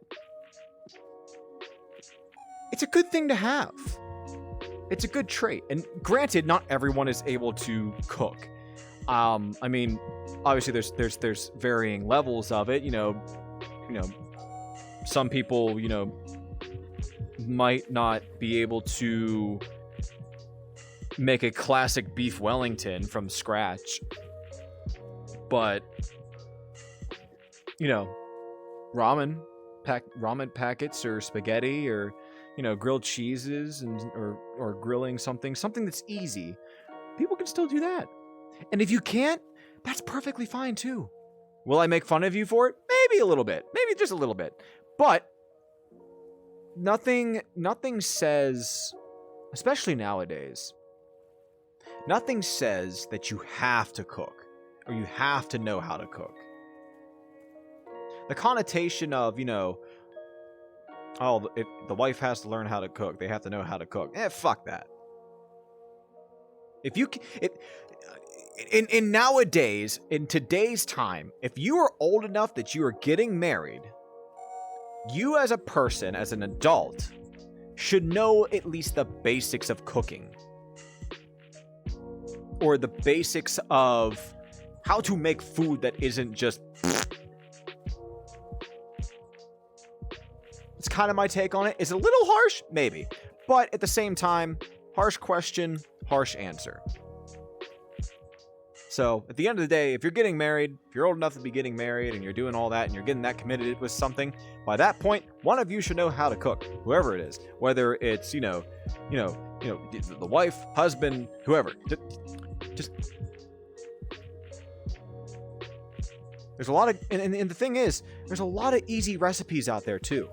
There are so many easy recipes out there nowadays that if you don't know how to cook, these recipes are meant specifically for you. They're meant specifically, even then, to just learn how to cook better. I mean, shit, fucking 5 years ago, 6 years ago, I was really getting involved. I was still in the food industry, like 5-6 years ago. I was still involved, and I was learning how to cook from the chefs that were on the line, on the food line. And I learned a lot of really good techniques that I took home. And like, if you would have asked me at the beginning of like 2016, hey, T, can you make this for me? I would have told you, fuck no. I couldn't even make my steaks properly. Yeah, I know. Laugh it while you can. Laugh at me while you can. Please get it out now. Please get it out now. Please, just get it over with. Just get it over with.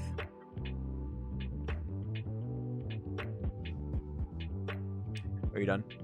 Did you get it over with? Are we good now? Okay, good, great.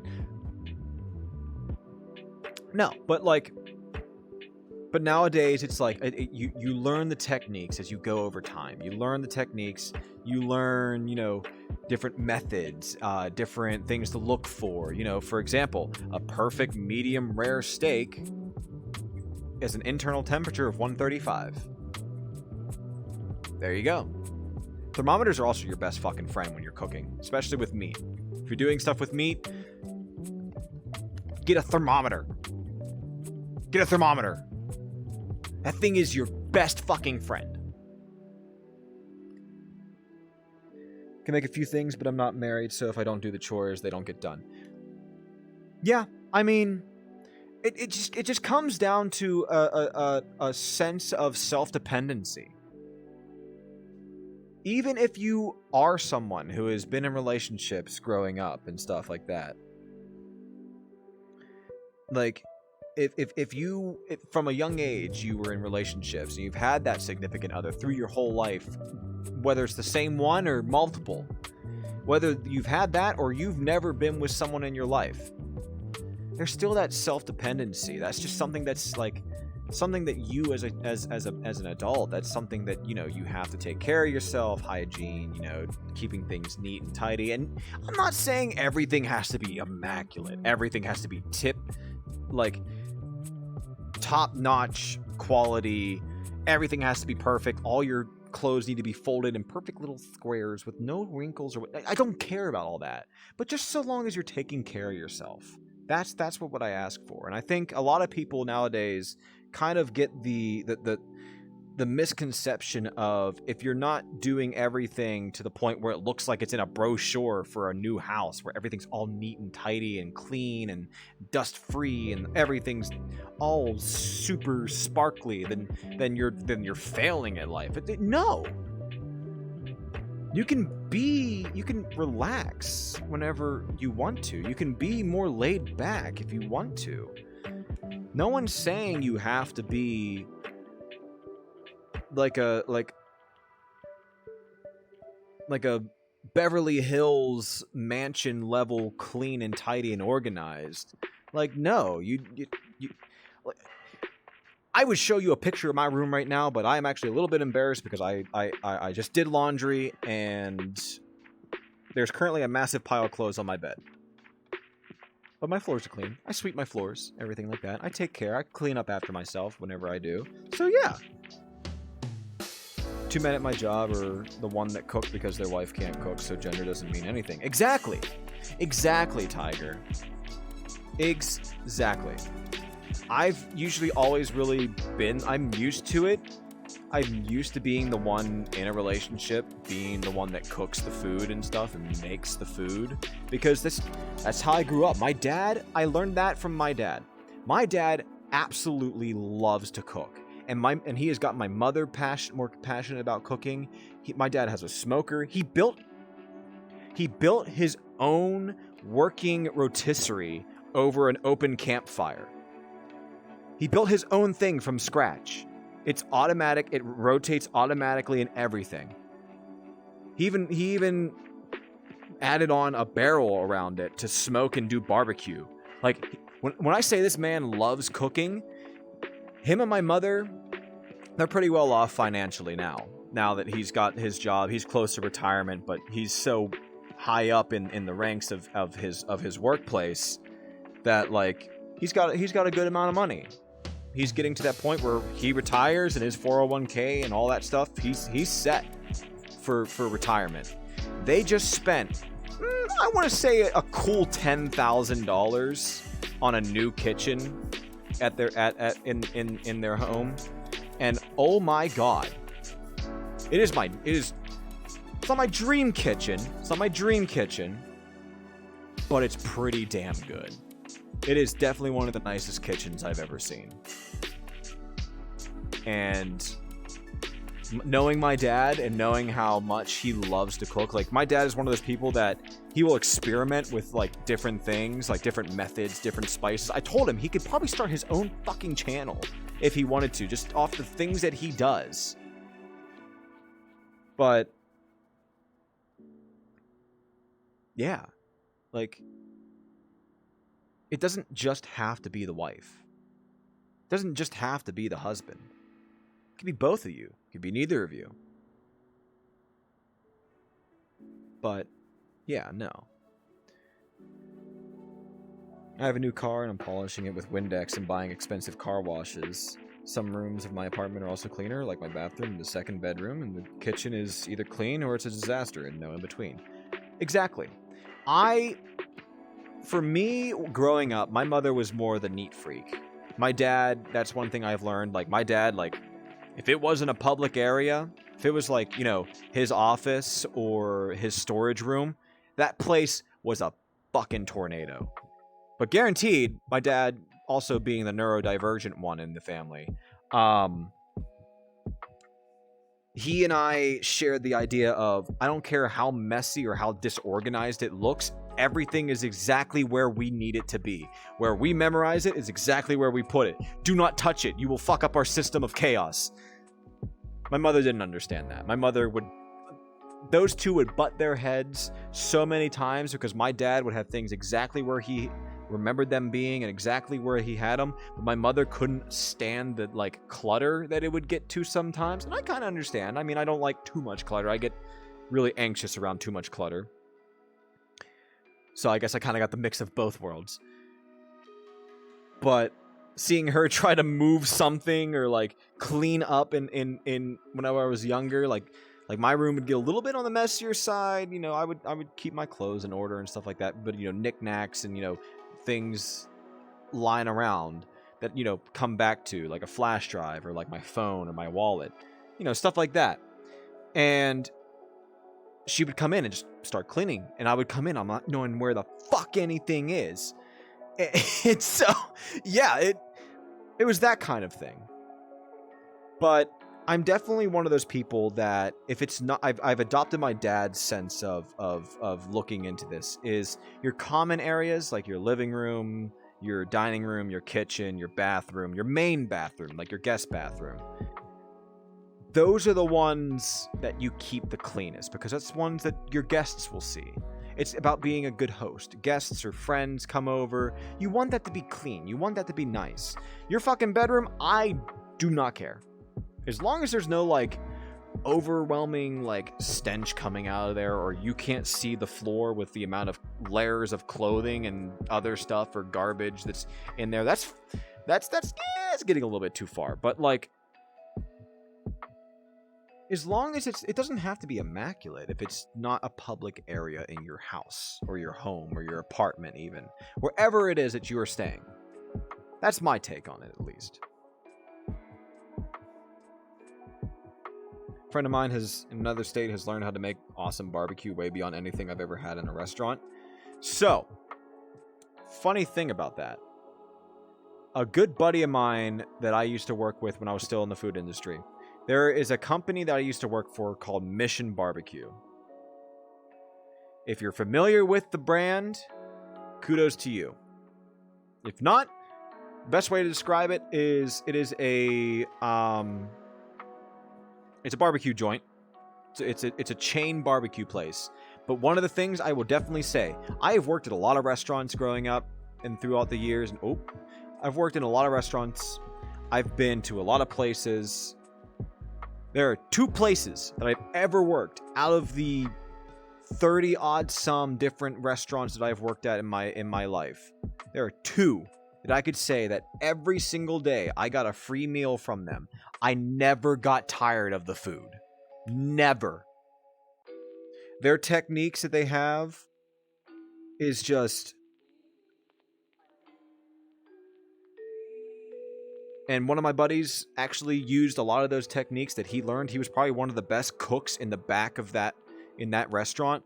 He was probably one of the best fucking barbecue people that I've ever met in my entire life. It did not matter what was being made. Like, if he was in the back and the food that was currently cooking in the smokers and everything like that, if it was his day in the kitchen, you knew everything was going to be immaculate. The food, the quality, the taste, everything. It was... Mwah. He started his own restaurant now. He is killing it right now at his own restaurant. Insane. Yeah, so it's military themed. A little bit of background on it is the owner of the restaurant chain, the founder, is one of the original members of Under Armour. So that being said, he has a lot of connections with sports. He has a lot of connections with law enforcement and military and everything like that. But he is very, very adamant on staying out of politics. That is one thing that they kicked us drilled into our heads. He said, we understand what our message is and who we support and everything like that, but you leave politics out of it. He's like, if something bad happens, we're not going to, say one or the other. And it was in, there were some points I will definitely say, given my own personal, political stances, and some of the things that the company kind of didn't really say or do. And what I'm trying to say is sometimes I was in a very interesting pickle. But I digress. The cool part, though, I will say, was working catering, and basically I was the only person on the catering team in that entire restaurant who was certified to drive their military truck. We had a military truck to drag behind our fucking smoker. We had a mobile barbecue smoker bolted to the bed of a fucking military truck, and I was one of the only people that could fucking drive it. That thing was fun to drive.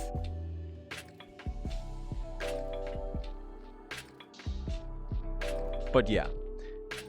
Good food, though. Learned a lot of techniques from there. And one of these days when I get my own smoker, or I get a better kitchen upgrade, or I get an outdoor kitchen, you bet your ass I'm doing some barbecue, some homemade barbecue. Yeah, so they're all along the East Coast right now. I don't think they're going to go anywhere west of the Mississippi, not yet at least, but they're rapidly expanding across the East Coast. Last I checked, there was 300 stores from Maine down to Florida, and that was 3 years ago. But we'll have to see. Let's see. Let's do another question. I think we should do another question.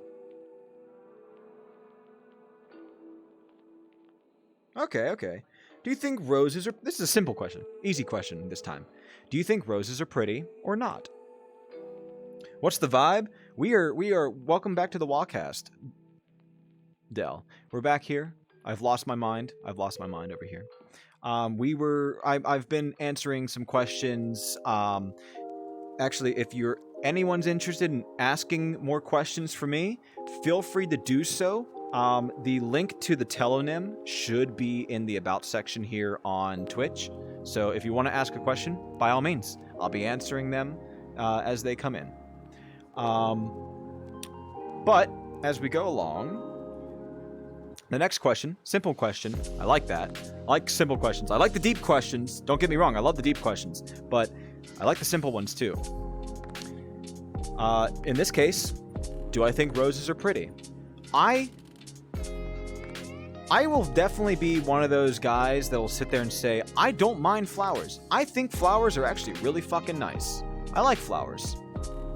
There's a lot of really pretty fucking flowers out there. I'm not going to deny that. I'm not going to be some Mr. Macho Man be like, no, flowers are girly. No, fuck that. Fuck that shit. That shit looks cool. It's kind of like the same mentality of guys who are like, oh, that's a girly drink. I'm going to drink my bread water. Like, nah, dude. This thing is like 40% fucking straight alcohol, and it tastes like gumdrops. And I'm gonna have 8 of them and get fucked up for the same price as, 30 of your beers will have, because it's got like 6% alcohol in it. Now, it's not to say I'm also not a craft beer snob, because I am. But I was a bartender in the food industry as well. I did catering, I did front of house, I did back of house, I was a bartender, a host, I did everything. Even manager for a little bit. But like bartending, that was a good time. I learned a lot about beer, I learned a lot about cocktails and everything like that. And yeah, like it was a good time. It was a very good time. You get to learn a lot about that. But coming back to I guess the original tangent without going too far was do I think roses are pretty? I fucking love roses. Specifically, there's a type of rose that I love, and it's really cool. I've seen a few different times. There was a flower shop, ironically, a flower shop that was owned by an LGBT couple. They were these two very sweet, very fucking sassy gay couple.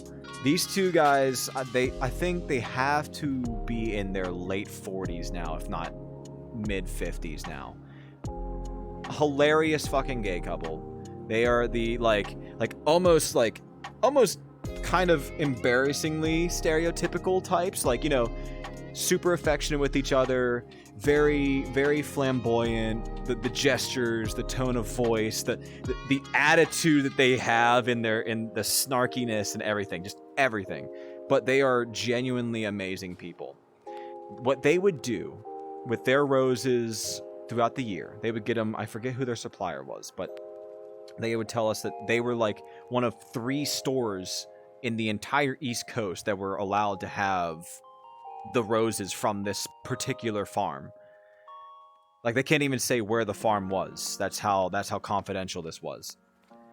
But they would get these white roses, and they would put the white roses in different food-dyed colored water. And I guess what would happen is, after you freshly cut that, the water still is drunk by the flower for a little while, but because it was dyed, the white petals actually would have this watercolor style look on them. And there were blue ones, there were yellow ones, there were green ones, red, and it was just this beautiful array of some of them they actually did even experimenting of where they would split the stem and split the stem down the middle, so one half of the stem went in one and another half went in another color, and you would have twisted colors and multiple colors, and just it was gorgeous. Probably some of the most beautiful looking flowers I've ever seen in my entire life. So yes, 100% roses are beautiful. I fucking love roses. However, for brownie points, if this ever comes up as a question down the line, what my favorite flower is, it is tiger lilies. I absolutely love tiger lilies. And of course, orange. I kind of like orange. I don't know if anyone else has kind of noticed that, but I kind of like orange.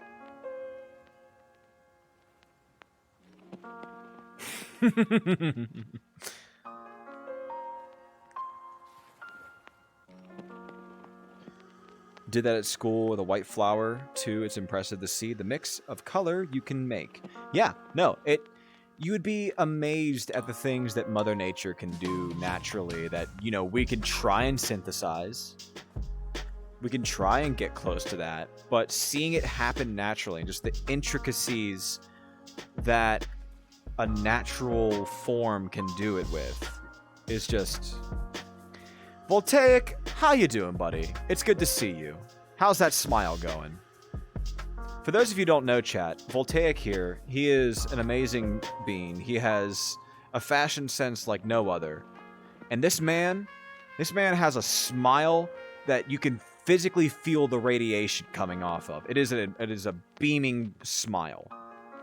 I've like at all of MFF, this man, every time I saw him, was smiling. And this man loves McDonald's, as you can see.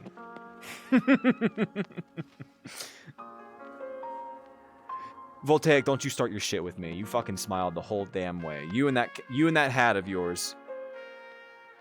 You and Pedro and a couple others, you guys were fucking beaming it up, dude. Life of the party. That's what I'm talking about. Stone face. Yeah, okay. Like, are we talking like a Mayan stone head, or are we talking like more like Easter Island? What kind of stone face we talking? Ow.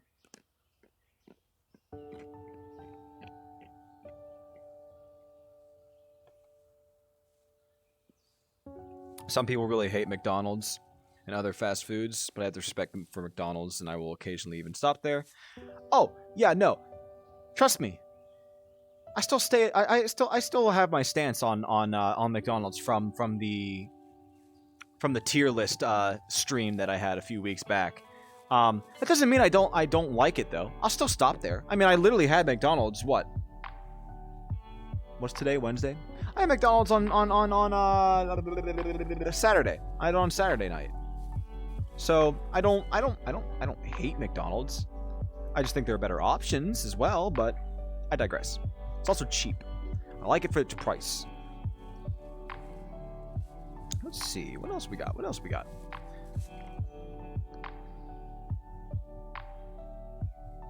Ooh, this is an interesting one.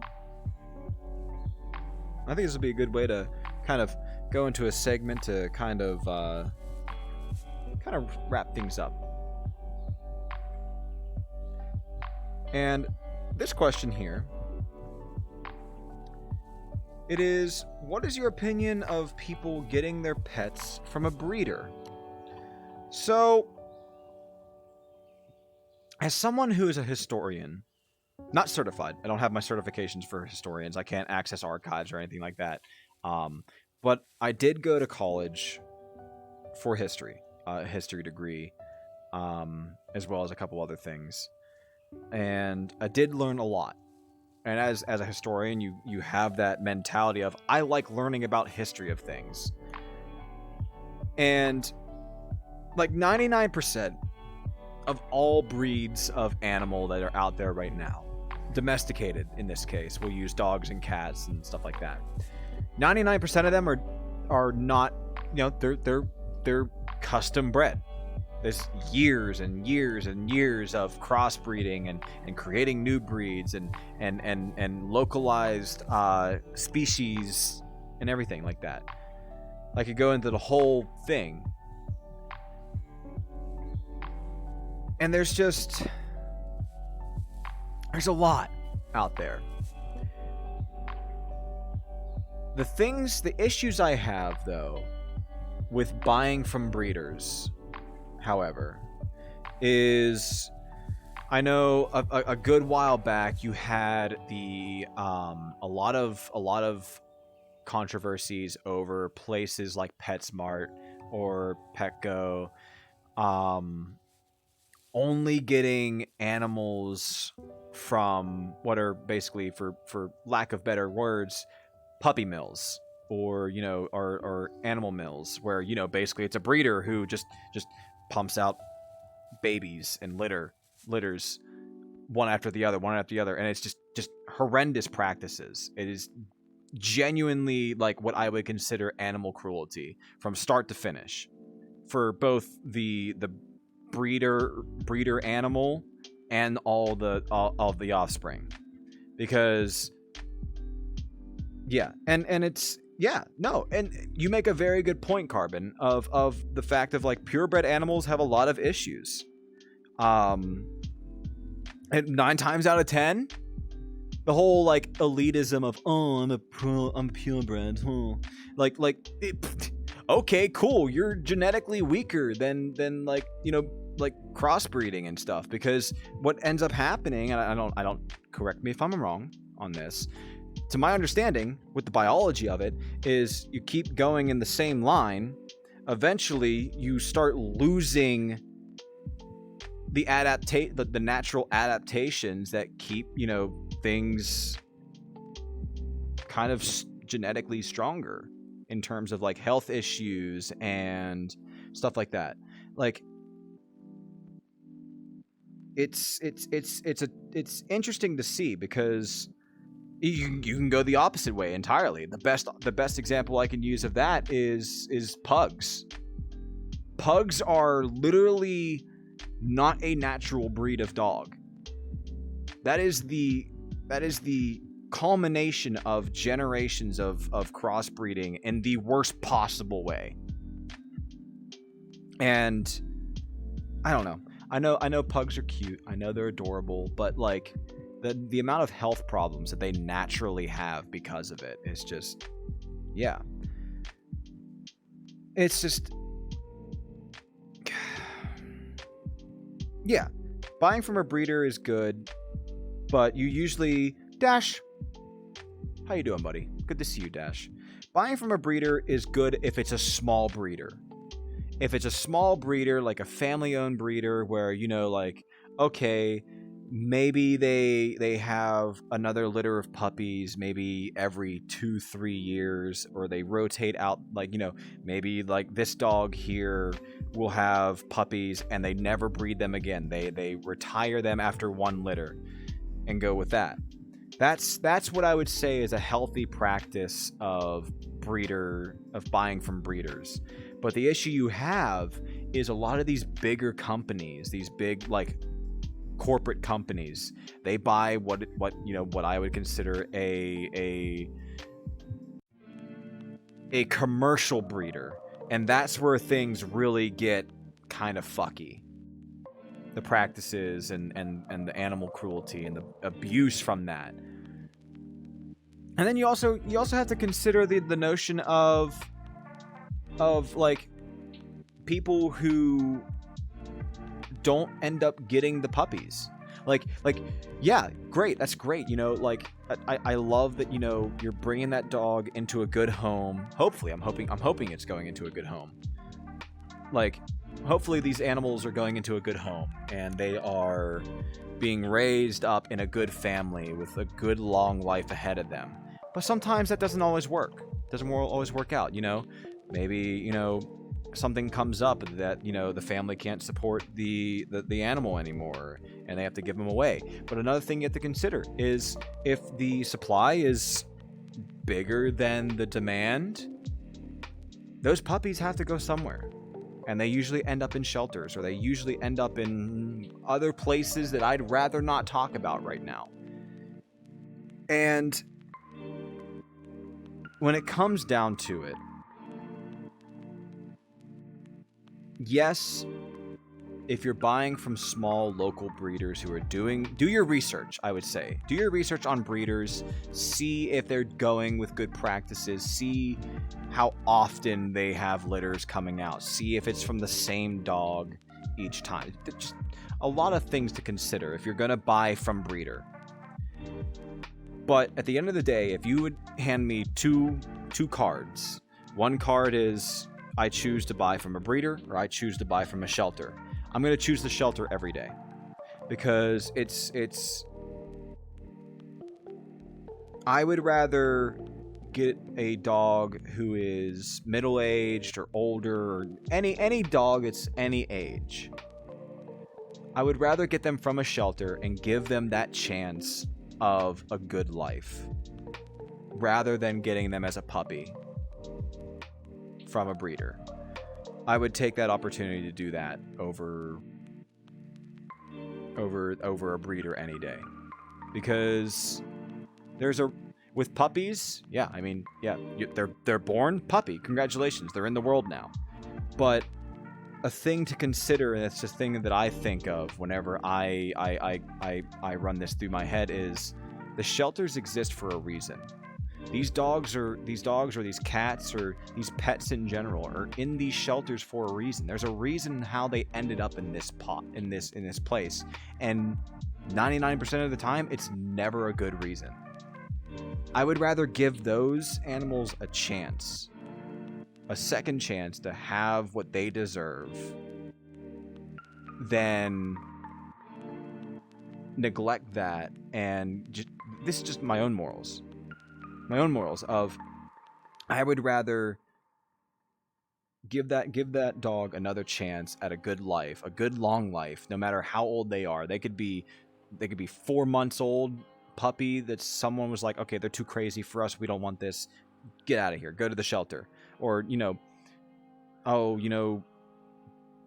so and so doesn't want this dog, so I take him out to the park 2 towns over and just leave him at the park. And just sad stuff, sad reasonings of why dogs usually end up, or why animals usually end up in shelters. And I want to give them that chance. If I could, I'd go into a shelter and I would not walk out of that shelter until every single one of those animals had a home. Actually, that might be a good idea for maybe a fundraiser or a charity event. I'll make a note of that.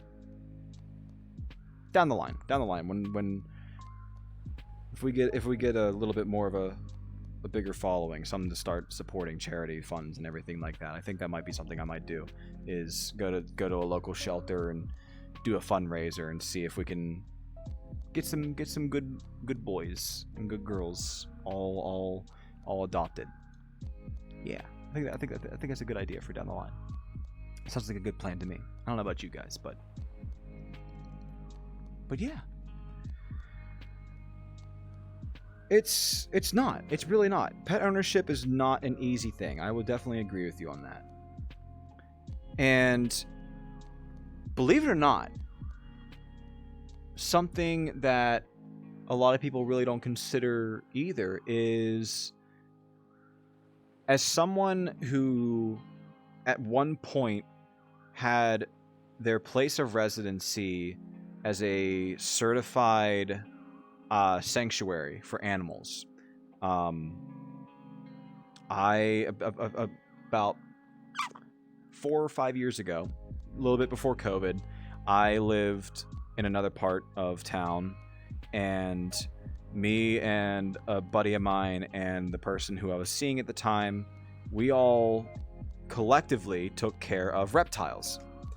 And I know people don't care for reptiles. I know there's people who they're like, oh my god, a snake, fuck. Understandably so. I still get a little I still get startled, and I still kind of tense up around like wild snakes and stuff like that, and certain wild animals and reptiles and stuff like that. But domesticated, at one point in time, I think I had 3 bearded dragons, 2 snakes, 2 ball pythons, a blue-tongued skink, and 4 geckos. That was the biggest I think my collection of reptiles were at. And I think only one of them I had bought from a store. The rest of them were all rescues.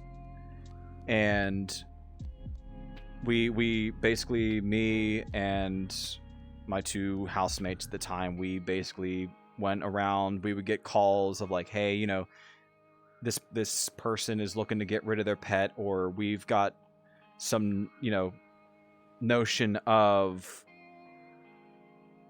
hey, someone's not taking care of their pet. So we'd get a call, we'd get an address, and sure enough, we'd go in. I was the main guide. I would go in, I would talk to the people. My one friend, she was more of the animal caretaker. She had a way with animals, especially with reptiles, that was insane. She was literally basically my own personal friend version of Steve Irwin of the Crocodile Hunter. That's what this person was like. And then our third friend, he was the muscle, in case people tried to get really angry, because we actually did have one where this is kind of a story. The one snake that we ended up rescuing, it's a bit of a sad story, so I apologize. It has a happy ending. Don't worry, happy ending, but it is just it's kind of it was.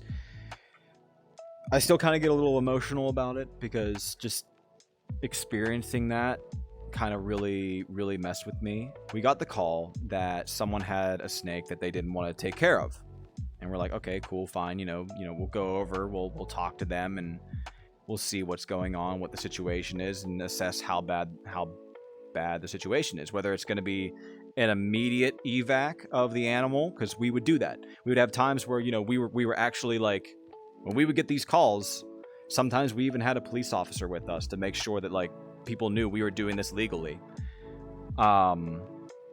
We would go in, sometimes we'd talk to the person and say, all right, well, you have X amount of time to get your shit together and start taking care of this animal, or we're going to come confiscate the animal and either take it to a shelter or take it back to our house as a sanctuary. This was one of the cases, however, where we needed immediate evac. I walked in and I'm looking around and I'm talking to the owners, and I'm sitting there and I'm talking to them, and my buddy's sitting there behind me, and we're like, okay, we had the call, we basically, I explained why we were there and everything like that, and they understood. They said, yeah, no, like we just don't see ourselves able to take care of the animal anymore. And they told us where the animal was and everything, and the snake. It was a snake. It was a ball python. So she was about, I'd say about 3 feet long, a little bit thicker than a garden hose. It's usually about the size of the snake. Absolute sweetheart ball pythons. They are, despite being a python, they are some of the most dormant, like docile snakes ever. Like they are absolute sweethearts.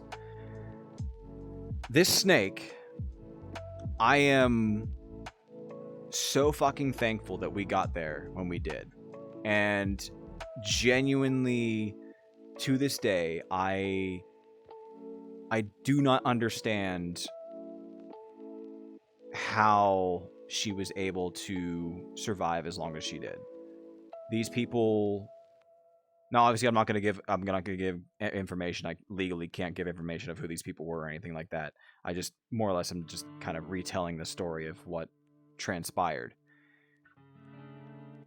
Long story short, these people had her in their basement. Her heat lamp had not been working for the better part of 3 months. And as the year got further and further into fall, that basement went from a very nice temperature of, 70 to 80 degrees, which is already a little bit too cold for snakes, down to the upper to mid 60s. So we're talking, at this point, this snake has been living for 3 months on borderline hypothermia. And when I saw her, I actually... I'm sorry. Give me 1 second. When I saw her, you could see every individual rib in this snake's body. Like, they fed this snake twice a month.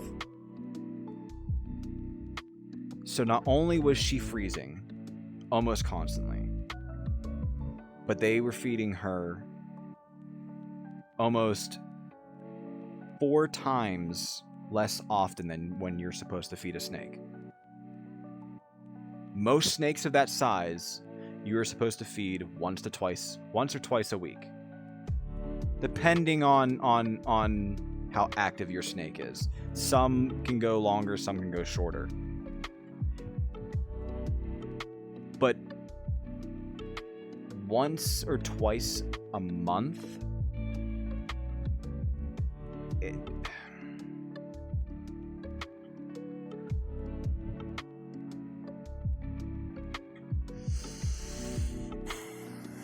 I'm sorry.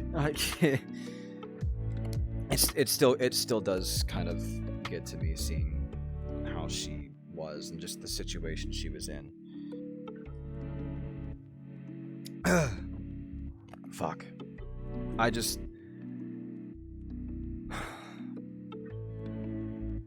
Whether you are a fan of snakes or not, that is a situation that I have... I never thought I would see something that bad. That was by far probably the worst situation, the worst call I've ever had to go to. That was immediate evac. But I will say, she on the good side,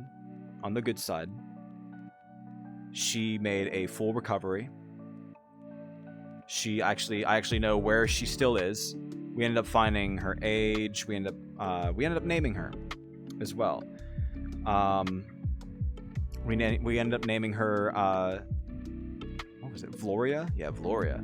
We ended up naming her Floria. And she made a full recovery. She's a very healthy snake now. And when I say that before, that snakes, like ball pythons, are sweethearts, she was prime definition of this. This snake, I've never seen a snake have this much of a personality before. You could tell that after us getting her back to health, feeding her and everything like that, and getting her back acclimated with her new like enclosure, and we got her own heat lamp and everything. We full recovery. And I still am in contact with the person who currently has her, and she's still living very happy life, eating lots of good mice, and she is very happy being. One of the most amazing things with this snake that we ended up discovering, and we found this out a few times after she got better into health, and we got back to feeding her live animals. Because of how weak she was, she would have gotten injured if we tried to live feed her right off the start. So we started frozen, then we went with, thawed but not, living, and then eventually we went to live. When we went to live, feeding her live again, we never expected to see a snake wag its tail. The snake wagged its tail. If I ever find the video, I'll post it in the Discord. If I ever find the video again, she would sit there and she would tense up, and she would just look. She would just look at the mouse, and then the back end of her tail would just, as she was sitting there, and it would stop, and then the mouse would move again, and she would dart her head. And then the tail would wag again. It would go like this a little bit, and then stop. And then it was the most adorable thing ever. And I'm so fucking glad about it. I'm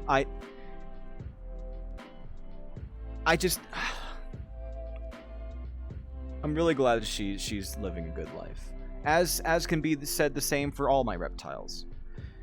The downside to everything is, unfortunately, I went through some tough times, and I myself was unable to keep them all. So I ended up actually with trusted people. Sadly, I had to sell off pretty much all of my animals, but the Beardies are still doing well. Unfortunately, one of them did pass away, but he was very old. He was basically, when we got him, he was already like, he should have been basking in the skylight years before we got him, and yet somehow this motherfucker was still being stubborn and kicking. But he was a sweetheart. But every other animal that I have had, they all have good homes right now, and they're all doing wonderful. So, yeah. I guess it's kind of a good note to kind of end tonight on. And yeah, I mean, sorry. Yeah, I mean, at the end of the day, I guess the takeaway is it's a little harder with reptile breeders. Usually going to a reptile expo is the best way you can actually get that. The other thing is that we will always outlive our pets. The sum is a very hard time with that. What matters is that our animals have the longest and happiest life we can give them. Exactly. Our pets may not be there for for the rest of our lives, but from start to finish, for most of the pets, we're there for theirs. And we are the only things that they ever really get to know in terms of that. So that's something I kind of think about, is whether it's an animal that lives for 4 years or an animal that lives for 40 years. The best we can do is to give them the best life possible. And that's at the end of the day, that's what they deserve. And you do too. All of you do. And whether I'm here for a year or the next 50 years doing this, whether I'm here doing this on Twitch or doing this live in person, wherever the road takes me, I do what I can to make sure all of you deserve and get the very best you deserve. Because at the end of the day, that's what you guys deserve. Every single one of you deserves the very best. And I mean that. I really do. My DMs are open if you ever need to talk. I know I myself am kind of going through it right now, so I might not be in the best light to talk things through. But I'm working on it. I'm getting there. And I'm really proud of all of you too for getting through this year. As I said at the beginning, it's 10 days to Christmas, or Christmas Eve rather, but 10 days until Christmas celebration. And yeah. It's been a year for you all. It's been a year for me too. Excuse me. But I have a good feeling about next year. I have a really good feeling about it. I'm not going to say anything. I'm not making any predictions. I'm not going to sit here and say, "Oh, this is going to be the greatest year of all time. Everyone's going to do great. Everyone's going to find all the great things that are going to fit together." I'm not going to say that. I'm not saying that. But I do have a good feeling about it. I think a lot of people that I know and I've talked to all really kind of they're starting off on a good foundation and getting things situated in life.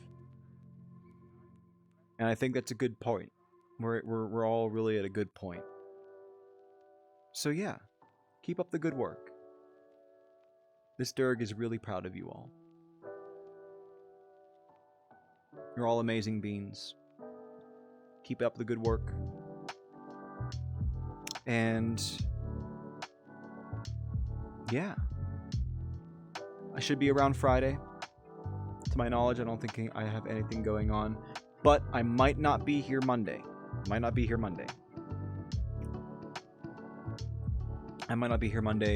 do have relatives coming in this weekend. My sister, actually. Her and her fiance are coming in from Colorado, so I get to see her. So yeah, it's going to be cool. It's going to be fun. It'd be a good time to see her. It's been a while. It's been at least... How long has it been? Like a year? Yeah, it's been at least a year since I've seen her, so that'd be really nice to see her. But yeah, Friday I should be good. I should be good to go. We should be here, and then I will let you guys know by like Sunday if Monday is gonna happen.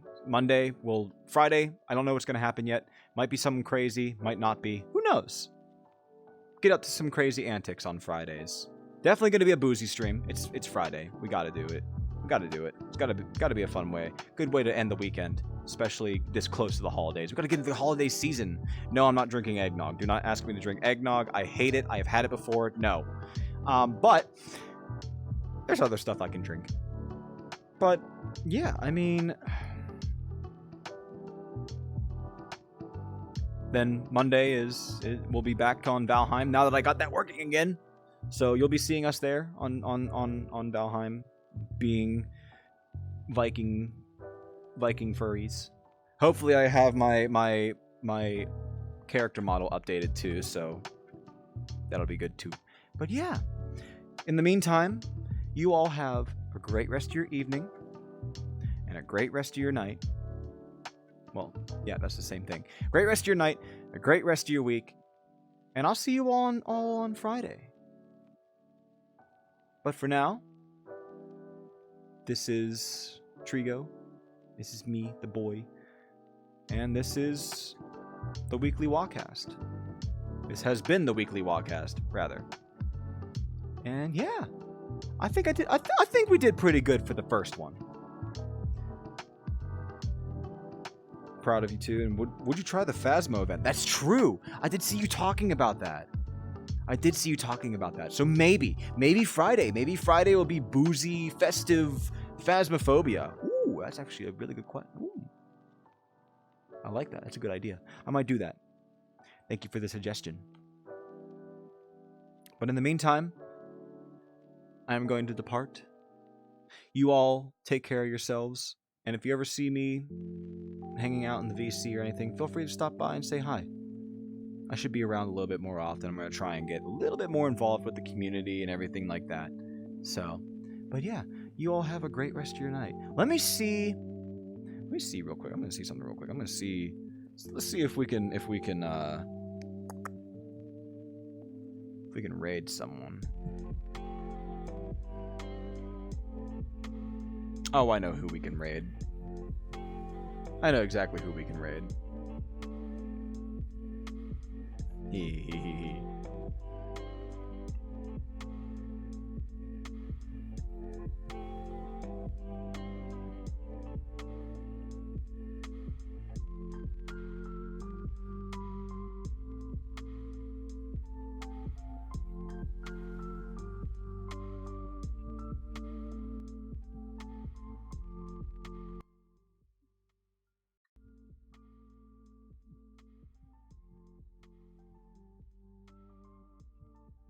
Oh, I know the other smooth brain is still up.